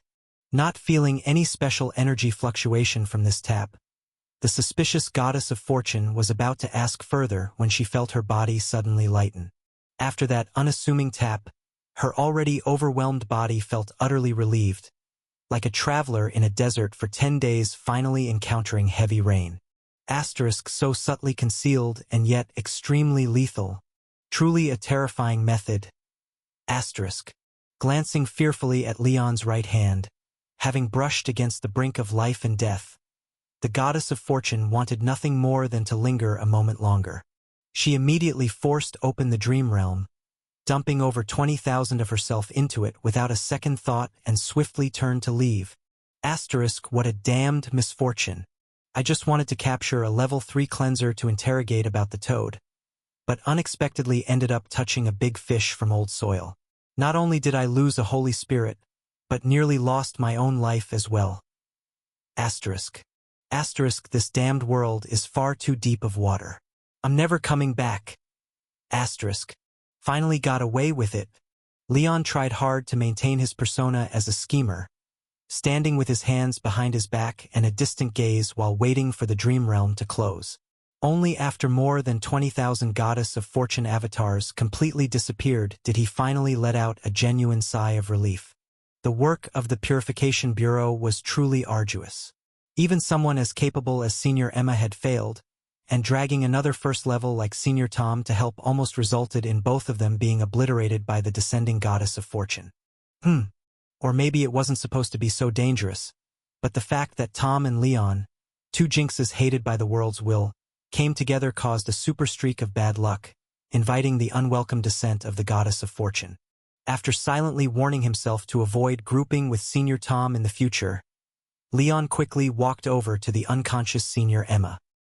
He unbuttoned the top of her collar to help her breathe more easily, and then carried her, attempting to climb toward the top of the valley. "Wake up! Slap, slap! Senior Tom! Wake up! Slap, slap, slap! Ugh!" Awoken by stinging pain on his cheeks, the pale and lethargic young man blinked in confusion and muttered, You were unconscious." After stating the obvious, Leon, who had forcefully slapped Senior Tom awake, pointed toward the half-buried trident with a snake tail in the valley and replied somewhat vaguely, "The goddess of fortune seems to have encountered some trouble and suddenly rushed into the dream realm. Let's not worry about her. We should hurry and escape. Have your bones grown back yet? Can you move?" To avoid a situation where the goddess of fortune, not completely gone, might unexpectedly return after hearing his explanation and confession, Leon refrained from recounting the recent events. Meanwhile, the revived, lethargic young man tried to lift his head in futile effort, only to fall back again, shaking his head in frustration. "Not yet. Your bandages are still too slow, and the bones in my legs still show no signs of growth.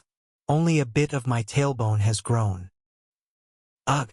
Why do my face and upper lip hurt so much? Well, I called you for a long time and got no response, so I had to use my hands. Sorry." Looking at the lazily swollen-cheeked young man with several nail impressions above his philtrum, Leon said apologetically, "Senior Emma is severely injured this time and probably won't wake up soon.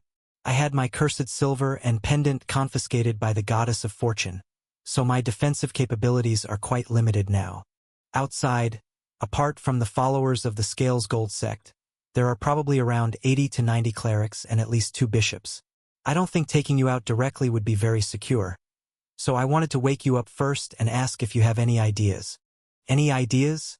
Looking at his boneless body, the lethargic young man said with a headache, "All my bones and joints are gone.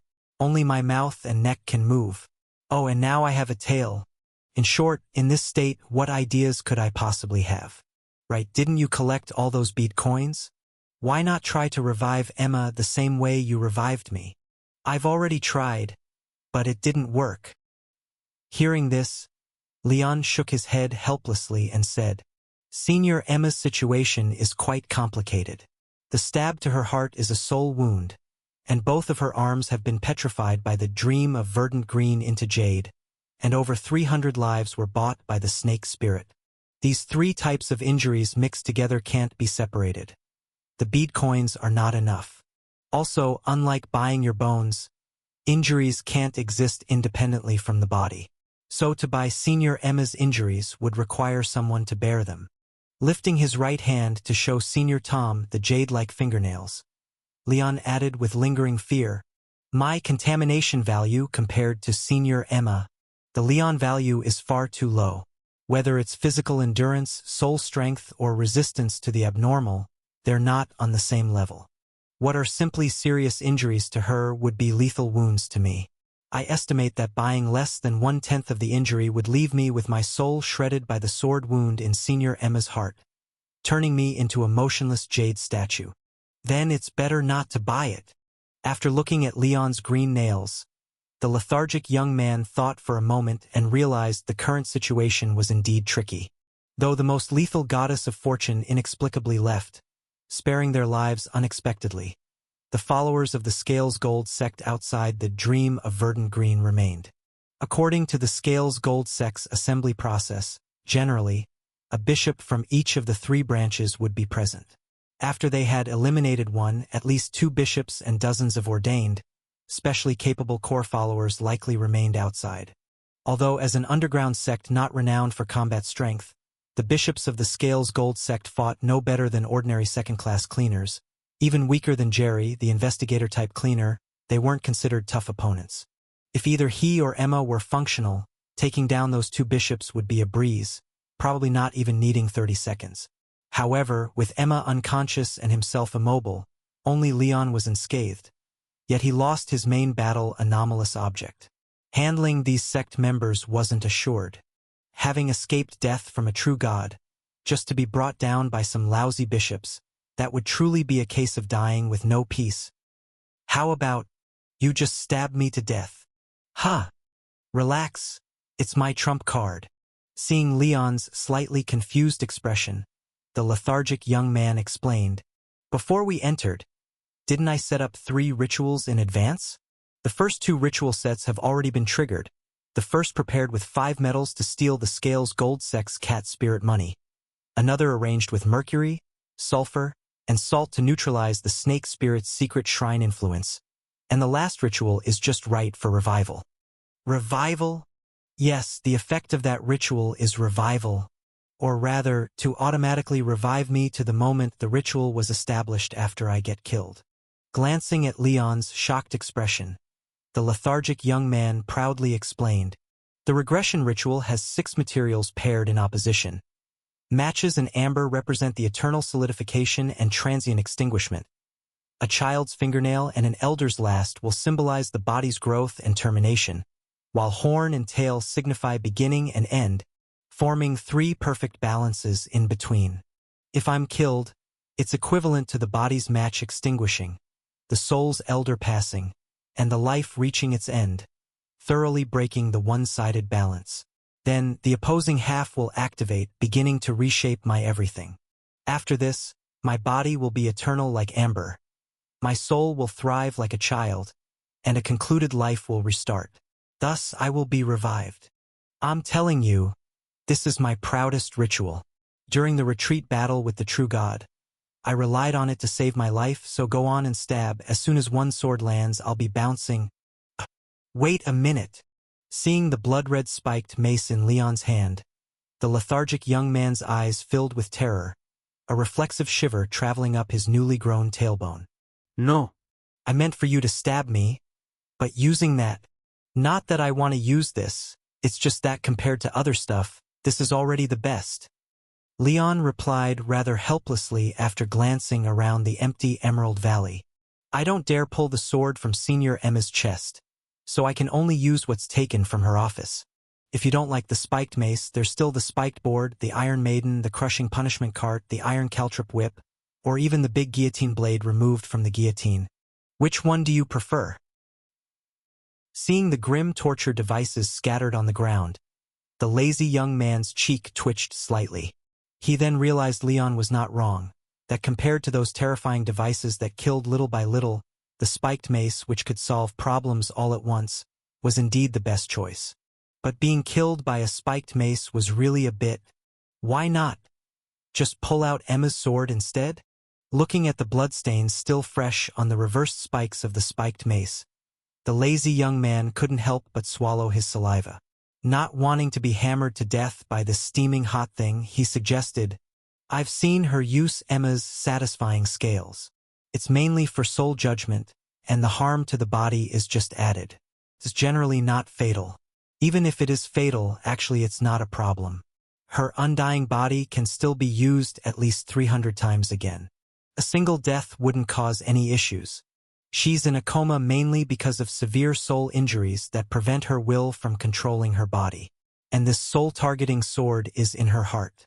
While it won't cause her body further trauma, it actually impacts her soul resuscitation. You should just pull out the sword. I see. Hearing this, Leon nodded, then reached out to touch the hilt of the satisfying scales. Confirming the situation as described, he carefully grasped the hilt, steadied his arm, and gently pulled it out. Poof! With the subtle sound of a blade leaving the flesh, Emma's body shuddered slightly, and the freshly flowing blood immediately soaked her front.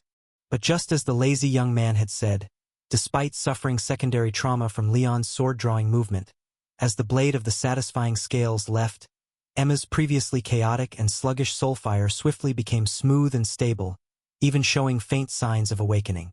Not bad. Her condition is better than I expected. Noticing the slight twitch of Emma's fingertips, the lazy young man's eyes flickered twice before speaking. She'll probably wake up soon. If she's in good condition, you might not even need to kill me. Although my return ritual consumes little, the feeling of having the body completely destroyed and then gradually rebuilt, and the soul completely extinguished before reigniting, is somewhat hard to say which is more uncomfortable than being hammered to death by a spiked mace bit by bit. Wait! Raising his head to check Emma's condition. He seemed to have noticed something strange, jolting his neck upright, his eyes brimming with eagerness as he shouted, "Turn around! Look at that crocodile!" Crocodile? Hearing Senior Tom's reminder, Leon suddenly got startled. Wasn't the crocodile god brought by the satisfying scales contract already gone? Oh no, he had been found. Upon hearing the commotion from the mountain top, the crocodile god, who was stealthily moving its hind legs step by step away, suddenly shivered violently. Because the satisfying scales contract hadn't concluded yet. The unfortunate crocodile god couldn't leave and was picked up by Leon, who was drunk and used to smash the goddess of fortune's forehead like a weapon. After being caught by the goddess of fortune and thrown away, the small and helpless crocodile god dared not interfere further between these two big shots. According to the original idea of the crocodile god, it was just ready to lie low quietly until Leon and the goddess of fortune had finished their fight, then discreetly act cute to whichever side wanted to beg for mercy, and this would all be over. After all, it was merely following a contract to have a snack without any direct conflict with the two, and backed by some big shots in the realm of the dead. Both the Purification Bureau and the Goddess of Fortune had to give it some face. So no matter which side won, they were unlikely to kill it. As long as it hid properly and didn't get involved, there was absolutely no life threat. To its misfortune, the situation took a sudden nosedive. Leon, the old soil resident infiltrating the Purification Bureau with ill intent, suddenly exposed his identity, being uncovered by the Goddess of Fortune as an old soil visitor, even reaching a secret agreement with each other. The unspeakable means one couldn't tell anyone, or everyone who knew would have to die. Witnessing the entire conversation between Leon and the Goddess of Fortune, and watching with his own eyes as the goddess swore by authority to keep it secret no matter what, the unfortunate crocodile god almost burst into tears right on the spot. Worried about being murdered by the two villains intent on keeping secrets, the crocodile god maxed out its natural ability to play dead, lowering its presence to the minimum, with even its soul sinking into silence, just a faint breath away from total extinguishment.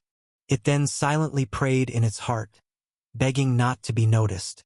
Unfortunately, its stealth was barely enough to deceive humans but was utterly useless at the true god level. A mere glance from the Goddess of Fortune noted the feigned dead crocodile god. However, while the Goddess of Fortune noticed it, she didn't act directly, seemingly believing that the old soil resident would finish it off to protect the hidden secret, and directly stepped into the dream realm and left. Just when the crocodile god, anxious and desperate, was repeatedly begging in its heart, fearing it would be killed by that old soil person, a miracle really happened.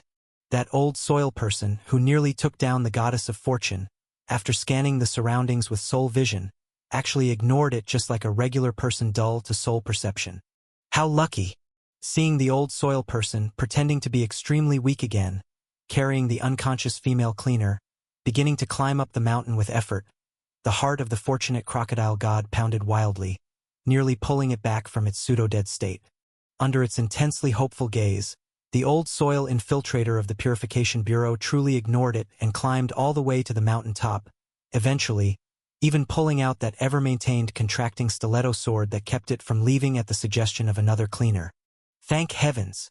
Sensing Leon's murderous gaze, the crocodile god, suddenly jumping, used the fastest speed of its life to activate the door between life and death, then plunged headlong into it, stepping onto the no-return path leading to the realm of the dead. Finally got away, having escaped from the overly dangerous world of the living, looking at the dim and gloomy realm of the dead before it, as well as the wailing and struggling dead desperately trying to turn back on the no-return path. The crocodile god who escaped unharmed was almost moved to tears. That damn world's water was too deep. It was merely too hungry, eager to taste some fresh delight, and nearly lost its life in the process. The realm of the dead is still the best. Though the scenery was somewhat monotonous, the wailing dead a bit noisy, and the taste of sinful souls somewhat stale, not as fresh as those freshly dead. Life here was fairly stable at least, without worrying about sudden attacks. The realm of the dead was truly too. Swoosh, swoosh, swoosh. Oh, In surprise and horror, within the monochrome world of the dead, abruptly arose a brilliant splash of color. Countless strands of bright red hair suddenly surged out of the rolls of the Yellow Springs River beneath the no-return path, instantly weaving a gigantic blood-red cocoon over 100 meters in diameter, trapping the crocodile god just stepping onto the no-return path tightly inside. No wonder the scent felt familiar. Observing the terrified crocodile god inside the hair cocoon, the director squatting on the shore of the Yellow Springs River brushing his teeth, spat out the toothpaste foam, frowned and asked, "If I'm not mistaken, you are the crocodile that signed a contract with Emma, right? Why do you have the goddess of fortune scent on you? Wait, how do you have Leon's as well? Blood, blood, blood, blood, blood, blood." Scarlet Hair Lady, facing the red-haired beauty who slightly wrinkled her nose before him, and recognizing her identity through that striking crimson hair and the boundless sea of lost souls behind her, the crocodile god caught at the doorstep instantly froze up in an alligator-like stiffness. This was the director of the Purification Bureau's Virgin Branch, the most ruthless executioner in history, who single-handedly wiped out the entire East Carlewin Kingdom and personally sent 1.29 billion of the dead onto the no-return path. Back when the rebellion of the Purification Bureau's Serpent Bearer Division escalated, the Crows of Death report perched at the entrance to the realm of the dead took off immediately, more than 1.2 billion dark crows weaving an ominous curtain of black feathers that blocked out the sky of the dead realm entirely. At that time when I looked up to the sky, I couldn't even see the sun, only an endless stretch of dark fog spanning tens of miles, with countless pairs of crimson points of light within. Those were the eyes of over 1.2 billion crows of death. Over 1.2 billion. Whenever the crocodile god recalled the red-eyed black crows blotting out the sky and the tsunami-like influx of the dead into the realm after the Crows of Death report soared deeper in, its soul involuntarily trembled. The seemingly kind red-haired woman in front of him had taken just over 2 minutes to send 1.3 billion dead into the realm of the dead, blocking up the usually unobstructed no-return path with the madly surging dead for the first time. Even though the overlords of the dead realm, who noticed the unusual movements of the Crows of Death report, acted at once to mitigate the situation, it was still like pouring a cup of water into a burning cart for the ever-increasing dead. Almost every second, millions of the dead were squeezed off the path, falling into the Yellow Springs River below.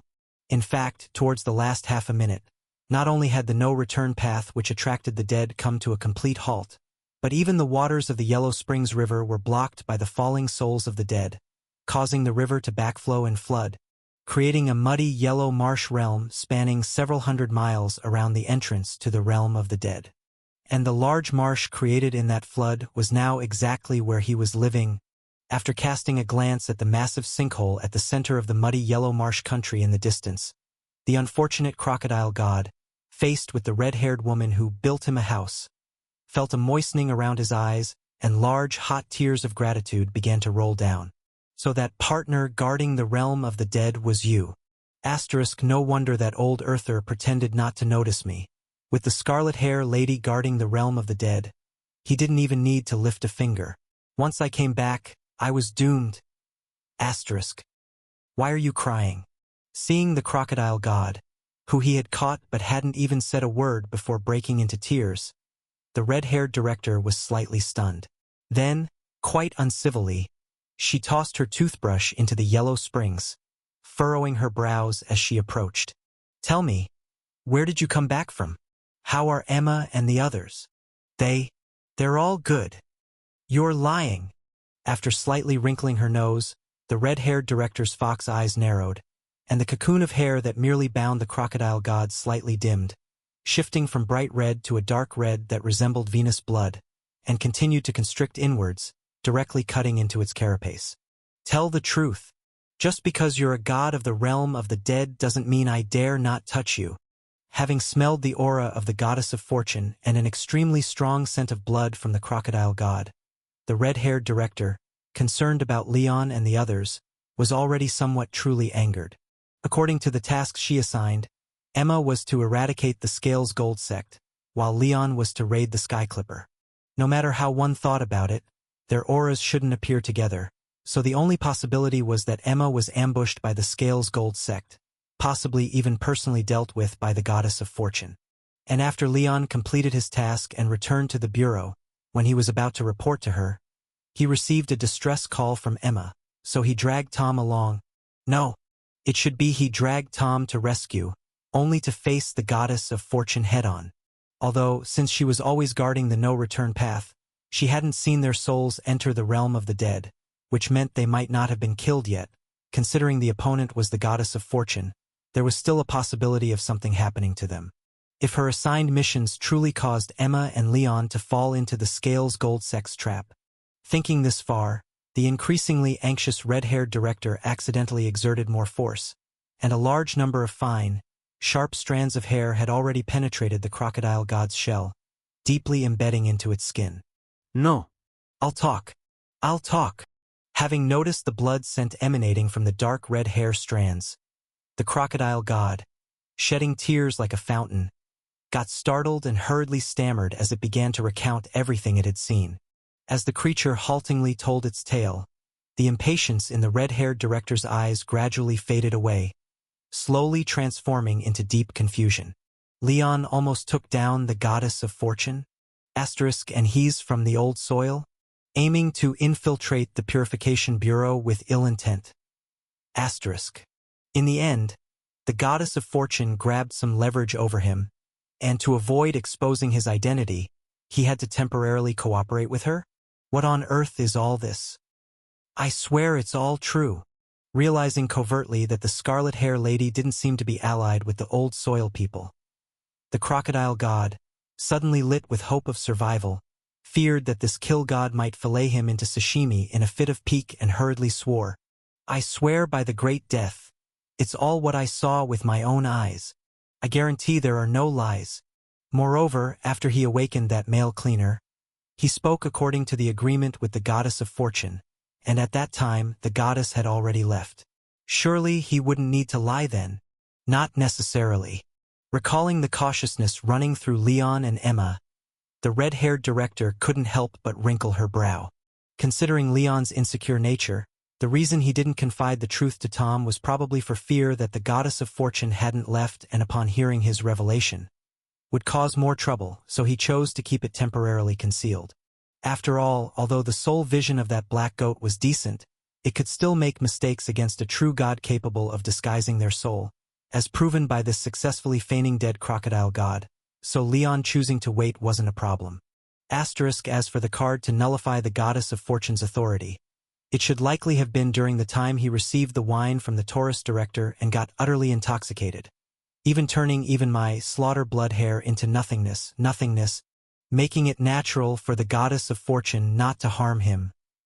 If my guess is correct, Leon must have used some method to fool the goddess of fortune and found a way to scare her off, and that whole old soil origin identity was just nonsense. It seems it might not entirely be nonsense either. Thinking over Leon's lot of secrets, the red-haired director couldn't help but hesitate slightly. Although, from what I know of Leon, he couldn't be the type to harbor ill intentions. There are indeed many strange things about him. Even if he doesn't have bad intentions, it might be best to just double-check, ensuring he hasn't been swayed by odd entities. Seeing as I'm currently in the realm of the dead, and since nothing can conceal itself here, why not just pull Leon and the others down and thoroughly check them over? Caw! Caw! After hearing the mournful cawing from above, Leon instinctively looked up in response. However, instead of the familiar blue sky and white clouds, what met his eyes was an entire expanse of hollow, deep gray filled with the essence of death.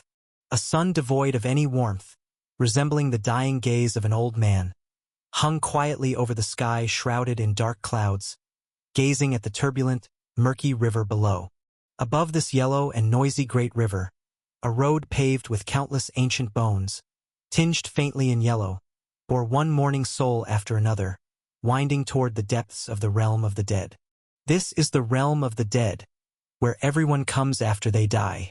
After glancing at Leon, who was carrying Emma out of the crocodile's mouth with eyes full of awe as he observed the realm of the dead, the red-haired director monitored the situation of the three before advising, After you come out of the crocodile's mouth, it means your body has entered the realm of the dead. At that point, you might see some crows flying over. Remember, don't attack those crows. Just stand still in place. Ah, okay. Nodding somewhat bewildered, Leon quickly sought help, remembering Senior Emma, who was still unconscious on his back. Director, Senior Emma is very badly wounded. Don't worry. She's not in serious trouble. Looking at Emma's emerald green soul, the red-haired director let out a sigh of relief.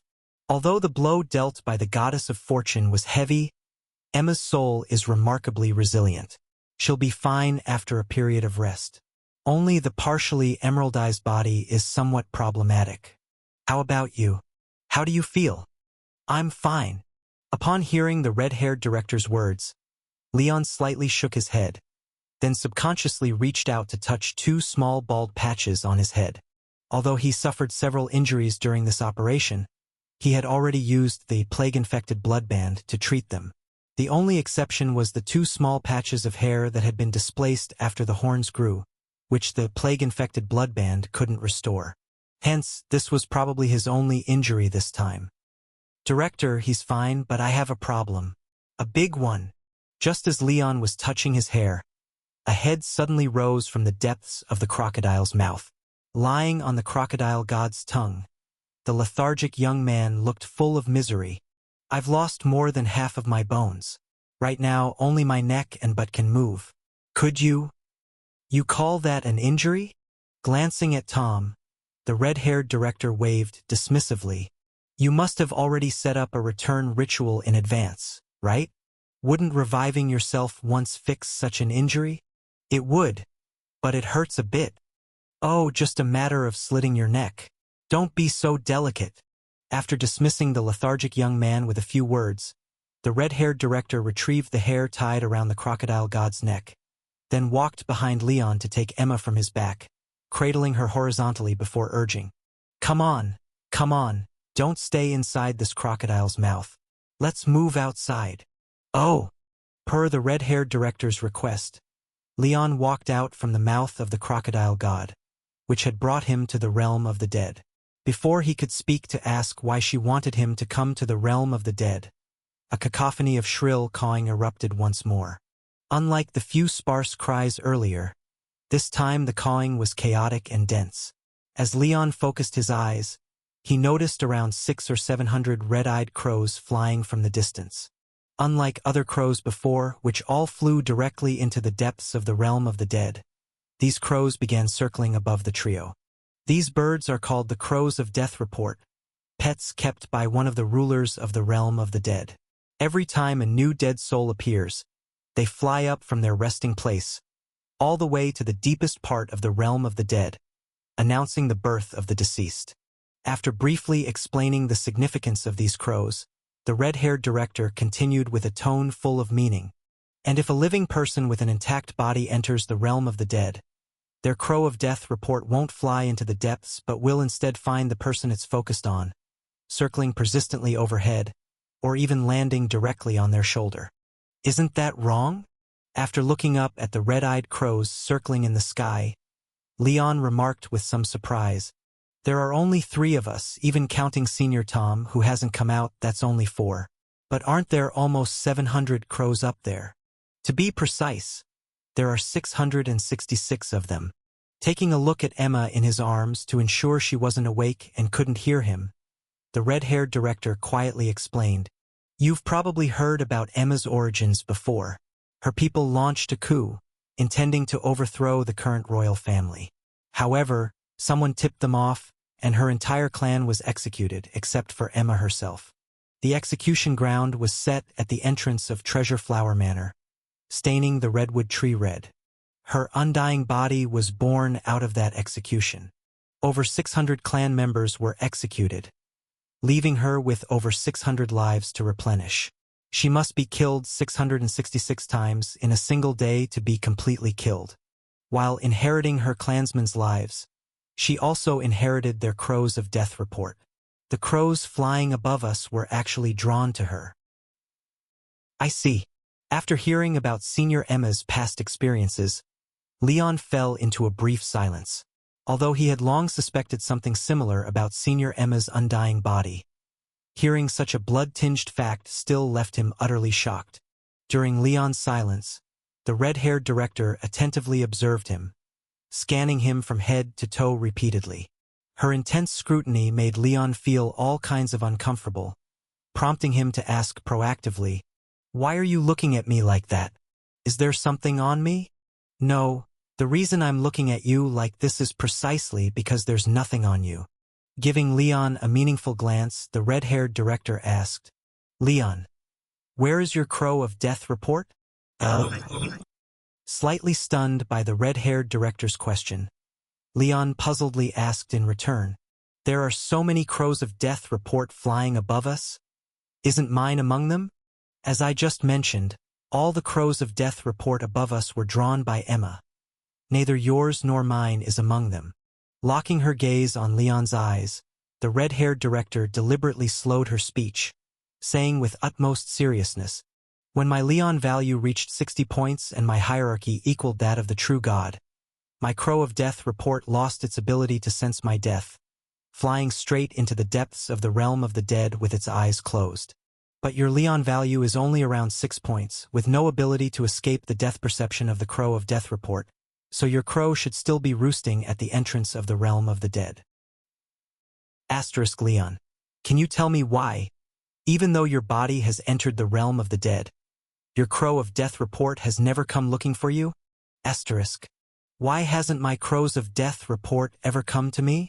After hearing the inquiry from the red-haired director, Leon's breath caught slightly. The most likely answer to this question would be his identity as a transmigrator, as he wasn't even a person from this world. Naturally, the Crows of Death report announcing the death of this world's Leon wouldn't have a reaction. Secondly, it could be the badge system that was with him. Just like how the Scales Gold sect couldn't buy him off despite activating their powers, the ability of the Crows of Death report to foretell death might also have been blocked by the badge system.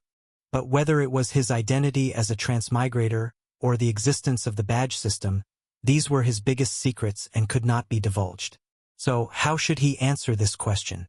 To be honest, I'm not really sure. After hesitating for a moment and looking at the red-haired director, whose expression was serious but not hostile, Leon finally chose to be partially truthful and replied, "As for why the Crows of Death report hasn't come, I do have some vague guesses, but it involves some of my secrets, so I'm not really willing to say. Is that okay? Is that okay? Do you think it is okay?" Hearing Leon's response, the red-haired director was almost amused out of anger. "Based on the crocodile's account just now, you have the suspicion of being an old soil spy. You could very well be someone who infiltrated the Purification Bureau to plot something nefarious. And although I haven't been very competent these years, I am still the director of the Virgin branch of the Purification Bureau, an actual high-ranking official of the Bureau. And you think you can just brush it off with, 'I have secrets and don't want to say,' without any explanation? No way." After glaring at Leon, the red-haired director said, somewhat annoyed, "Do you really think I would accommodate you unconditionally? The things you said to the goddess of fortune, that crocodile told me everything. Do you even know how serious this matter is? According to Bureau regulations, just for the suspicion of you possibly being an old soil person, I should immediately catch you, tie you up, and send you to the main bureau to let that god-tier brain-eating demon lick your brain. Phew. Seems like I might pass this test." Having his unreasonable request sternly rejected by the red-haired director, Leon looked at her slightly irritated yet pretty face and felt a sudden sense of relaxation instead of urgency. If the director really suspected him, thinking he might be up to something malicious, given her way of handling things, she would have detained him first and interrogated by all means. But now, not only did she give him a chance to explain, but even after he abstained from explaining, she still didn't arrest him but instead scolded him for being reckless and threatened to tie him up for the brain-eating demon. These actions rather proved that the situation hadn't escalated to that extent. And if he had tried to outsmart the situation instead of being partially truthful, chances were he wouldn't have fooled the sober director, and she might have exposed his lie, worsening the situation. If it's really this serious, Should I say a little more? Raising a hand to make a small gesture, Leon tentatively said, Director, according to the file, my ability is to forcibly obtain information on anomalous objects by touching them, but my ability is actually a bit more special. Is that it? After waiting for a long time without further explanation, and seeing Leon make that tiny bit gesture, the red-haired director couldn't help but look displeased. So when you said you'd say a bit more, you really meant just this tiny bit. That's just one possibility. Seeing the red-haired director's increasingly displeased expression, Leon cautiously added, besides this, another possibility is my background. I'm not actually Anna's biological brother. It's because of that family photo. So, based on what you're saying, since Leon Lane shouldn't exist, there wouldn't be a corresponding Crows of Death report. After hearing Leon's explanation about the warm home situation, the red-haired director frowned and said, but that's just your one-sided speculation, plus the ability of that anomalous object has changed, so now we can't even test it. Doesn't this mean you basically haven't said anything at all? Anyway, I've said everything I can say.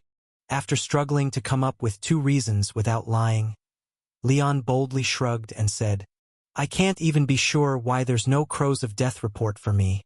These are just guesses. But I know I'm definitely not some old soil person infiltrating the Purification Bureau to cause trouble. These are just her own wild theories. I haven't admitted a single word. Anyway, if you believe me, just pick one of these 2 reasons to trust. If you don't trust me, then bind me and send me to the main bureau to let that god-tier brain-eating demon lick my brain. It's up to you. It's up to me? What choice do I have? After you took such a huge risk and even confronted the true God to save Emma, who was captured because of my mistake, how could I report you to the higher-ups over some baseless matter? Moreover, even if I had the heart to send you for the brain-eating demon to lick your brain, the main bureau is now entirely closed off, not allowing any entry or exit. Am I supposed to fly you over 70,000 kilometers and force our way in just to torture this brat? He just knew I wouldn't go that far and didn't even bother pretending. Unable to help glaring at the straightforward Leon, the red-haired director said with a stern face, Don't think you can just brush this off. I'll remember this. Write the report of this purification action seriously. However, since the doubts haven't been cleared up, forget the old soil person thing for now. Just write it according to the goddess of fortunes. Her statement. Just say the Lord of Lustful Dreams ambushed the goddess of fortune and you barely escaped. And remember to write the process in detail, but leave out the final events. You haven't met the Lord of Lustful Dreams, and I'm afraid you might not write it accurately, misleading the main bureau's reviewers. So, finish the report as soon as possible and let me review and fill in the details. Got it. Oh yes, absolutely need help with the review. Realizing he had successfully passed this checkpoint, Leon couldn't help but respond cheerfully, promising that he would write the action report meticulously, ensuring not to miss any detail. Seeing the relaxed smile on his face, the red-haired director whose probing had failed couldn't help but purse her lips, then asked somewhat displeased, For Emma's sake, I won't ask about your secrets. Just keep clear in your own mind. Also, I heard from the crocodile that the Holy Spirit pendant made for you by Taurus, His Excellency, was destroyed by the goddess of fortune. Hearing the red-haired director's words, the smile on Leon's face froze slightly, and then he nodded somewhat gloomily, saying, Previously, when Senior Emma was preparing to perish together with the goddess of fortune, to enhance her own power, the goddess of fortune swallowed my pendant, along with Senior Peony's cursed silver. Director, now all I have are support-type anomalous objects, nothing that can directly damage a target. Next time you assign me a task, I guess I'll have to carry a sniper rifle to work. You won't need to. I let that crocodile bring you down here to solve this problem. Keep moving forward, and remember not to stray too far from me. After looking up at the gray sky overhead, the red-haired director whistled upwards, scattering the crows circling above. He then watched their flight path and, carrying Emma, walked toward the depths of the realm of the dead. Leon, although you lost the Holy Spirit pendant this time, you actually gained quite a bit. Whether it's the Lord of Lustful Dreams fork, the Goddess of Fortune's tail, or the green bead that trapped Emma, they're all just as valuable as the pendant. Walking the no-return path, the red-haired director spoke to Leon behind him without blinking while staring at the crows of death report overhead. However, the things you got are a bit problematic. The Lord of Lustful Dreams isn't dead yet, so even if his weapon is broken, you can't use it. The Goddess of Fortune's snake tail is just material, also not directly usable. The remaining bead, though not having these problems, is something the Goddess of Fortune used for herself. The cost for you to use it is a bit too high. Without 50 Leon values, you can't get much out of it. Yes.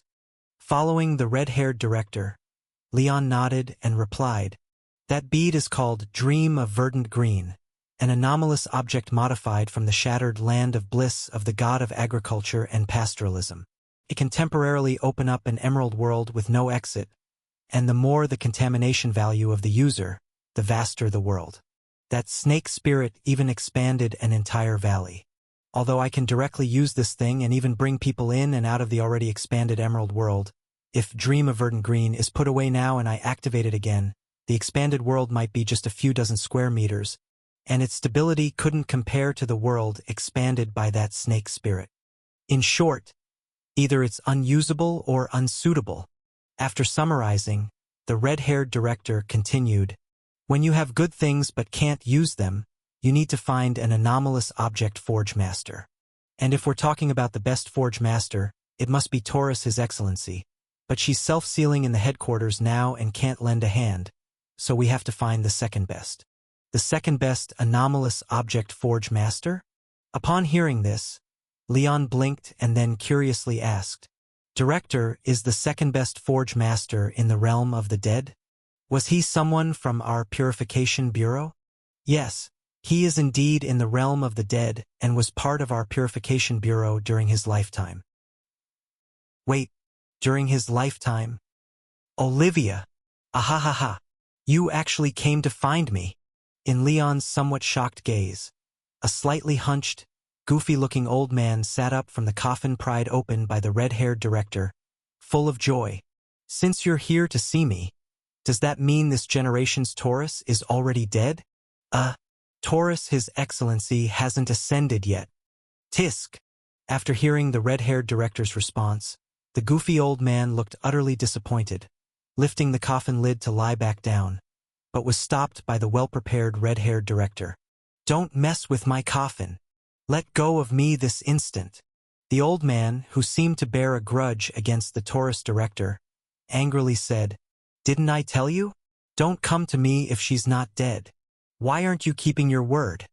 Third generation, Your Excellency, that wasn't our agreement at the time. The red-haired director, pulling hard on the old man's coffin lid, shook his head and said, According to our agreement back then, it was that I would come to see you once you became the world's best forge master again and tell you the good news. Isn't that the same thing? It's different. The red-haired director explained. Third generation, Your Excellency, there's been a bit of a situation at the Bureau recently. The current Aquarius director covets the Watcher's Palace, intending to replace Taurus His Excellency as the palace occupant to enter the Watcher's Palace. To ensure the security of the Watcher's Palace, Taurus His Excellency, under the guardianship of the other two directors, is self-sealing at headquarters and won't come out until she ascends the palace. So, you're the best forge master in the world again. Oh, well, I suppose that's acceptable. After hearing the red-haired director's explanation, the goofy old man hesitated for a moment, finally not continuing to cover his coffin lid. Instead, he reluctantly asked, Since she's not coming out, I suppose I can consider you kept your word. So tell me, what do you want from me this time? If we're looking for the best forge master, it's naturally to ask you to forge something. After taking out the snake tail and broken halberd that Leon had acquired, the red-haired director pointed to Leon and said with a face, Third generation, Your Excellency, he's a new cleaner who joined our bureau just last year.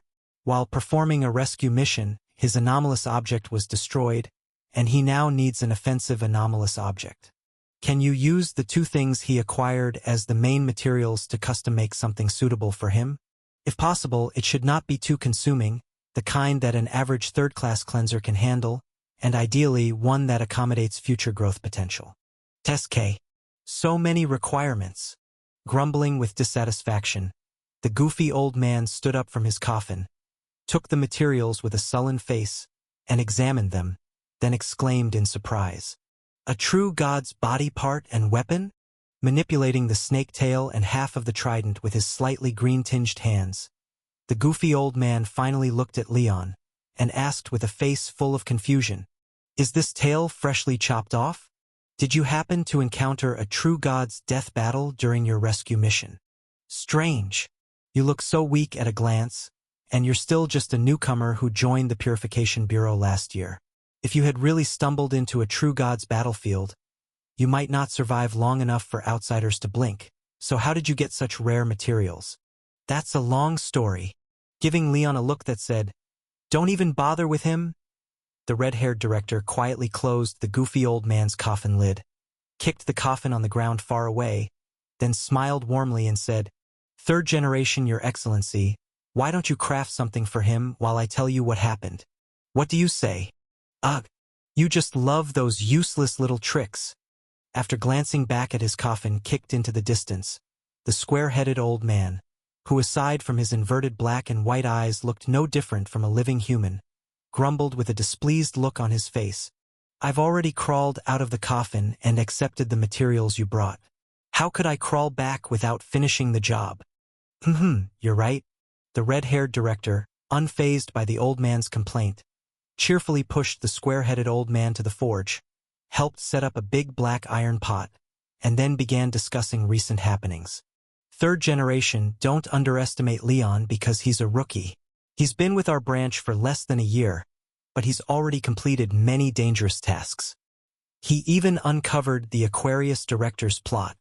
If the forging had already started, then I should make my move." Glancing at the old man who was chatting with the director while tossing a snake tail and half a trident into the pot and stirring vigorously, Leon confirmed that he had fully captured his attention. Leon then stealthily took 2 steps back, grabbed the coffin on the ground, and dashed off. Rewind time a bit. "Leon, the person we're about to meet is the second-best anomalous object forge master in the world, and also the third director of the Purification Bureau." Pointing to the somewhat dilapidated cemetery in the distance, the red-haired director, carrying a big shovel, warned with a serious expression, "The third generation can mark a person's soul just by their voice. Once he's spoken to you, no matter where you are, you can't escape his perception. So once we go in, no matter what he says to you, do not respond. If it gets too difficult, just smile and pretend you're mute." "Okay." Leon, also carrying a shovel, nodded and couldn't help but ask, "Director, it's been a long time since the third-generation director of the Purification Bureau passed away, right? How can he still help us forge anomalous objects? Could you or I be like him after we die?" "We certainly couldn't, and neither could the third-generation director, in fact."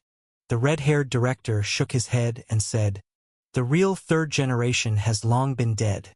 The situation of this third-generation director inside is somewhat similar to the drama King Yu and the Princess Caught at the Central Cross Theater.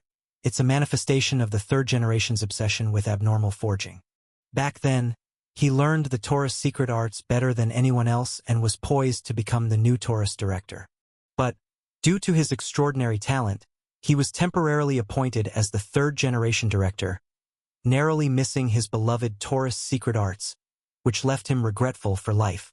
With a bang, the red-haired director kicked open the cemetery gate. While counting the locations of the graves, he continued narrating, "Obsessions, regrets, those things are naturally prone to triggering anomalies. Plus, the third generation himself was powerful, and his forging skills indeed top-notch, increasing the odds significantly. In short, after the third generation died, his yearning for the Taurus secret arts and not becoming the best anomalous object forge master transformed into an anomaly capable of forging anomalous objects, preserving all his extraordinary forging skills. Of course, the Bureau was delighted about the emergence of such a high-level forge master. But even though the third generation's forging skills were superb, He never truly mastered Taurus Star Palace. Once a new Taurus director appeared, he'd always remain the second-best anomalous object forge master. No matter how much less adept each Taurus director might be in forging, with the Taurus Star Palace's support, they exceed him by a hair's breadth, a competition he can never win. Leon, go dig up that grave. The third generation wasn't buried here. He might have moved. Pointing to the grave opposite him, the red-haired director switched to another grave and continued digging while saying, initially, the third generation could endure it, but after several generations, his competitive nature couldn't bear always being the second best. Hence, he asked to be sent into the realm of the dead, claiming to be the best forge master among the dead. And whenever a Taurus director died, losing the soul supported by Taurus Star Palace, he'd challenge them in a forging skill contest to prove who the strongest forge master truly is. However, the current Taurus director chose ascension, preventing his soul from reaching the realm of the dead. He lost the chance to challenge a non-Taurus Palace-supported Taurus Excellency to prove who the strongest forge master truly is. Frustrated, he buried himself in his coffin. This should be it.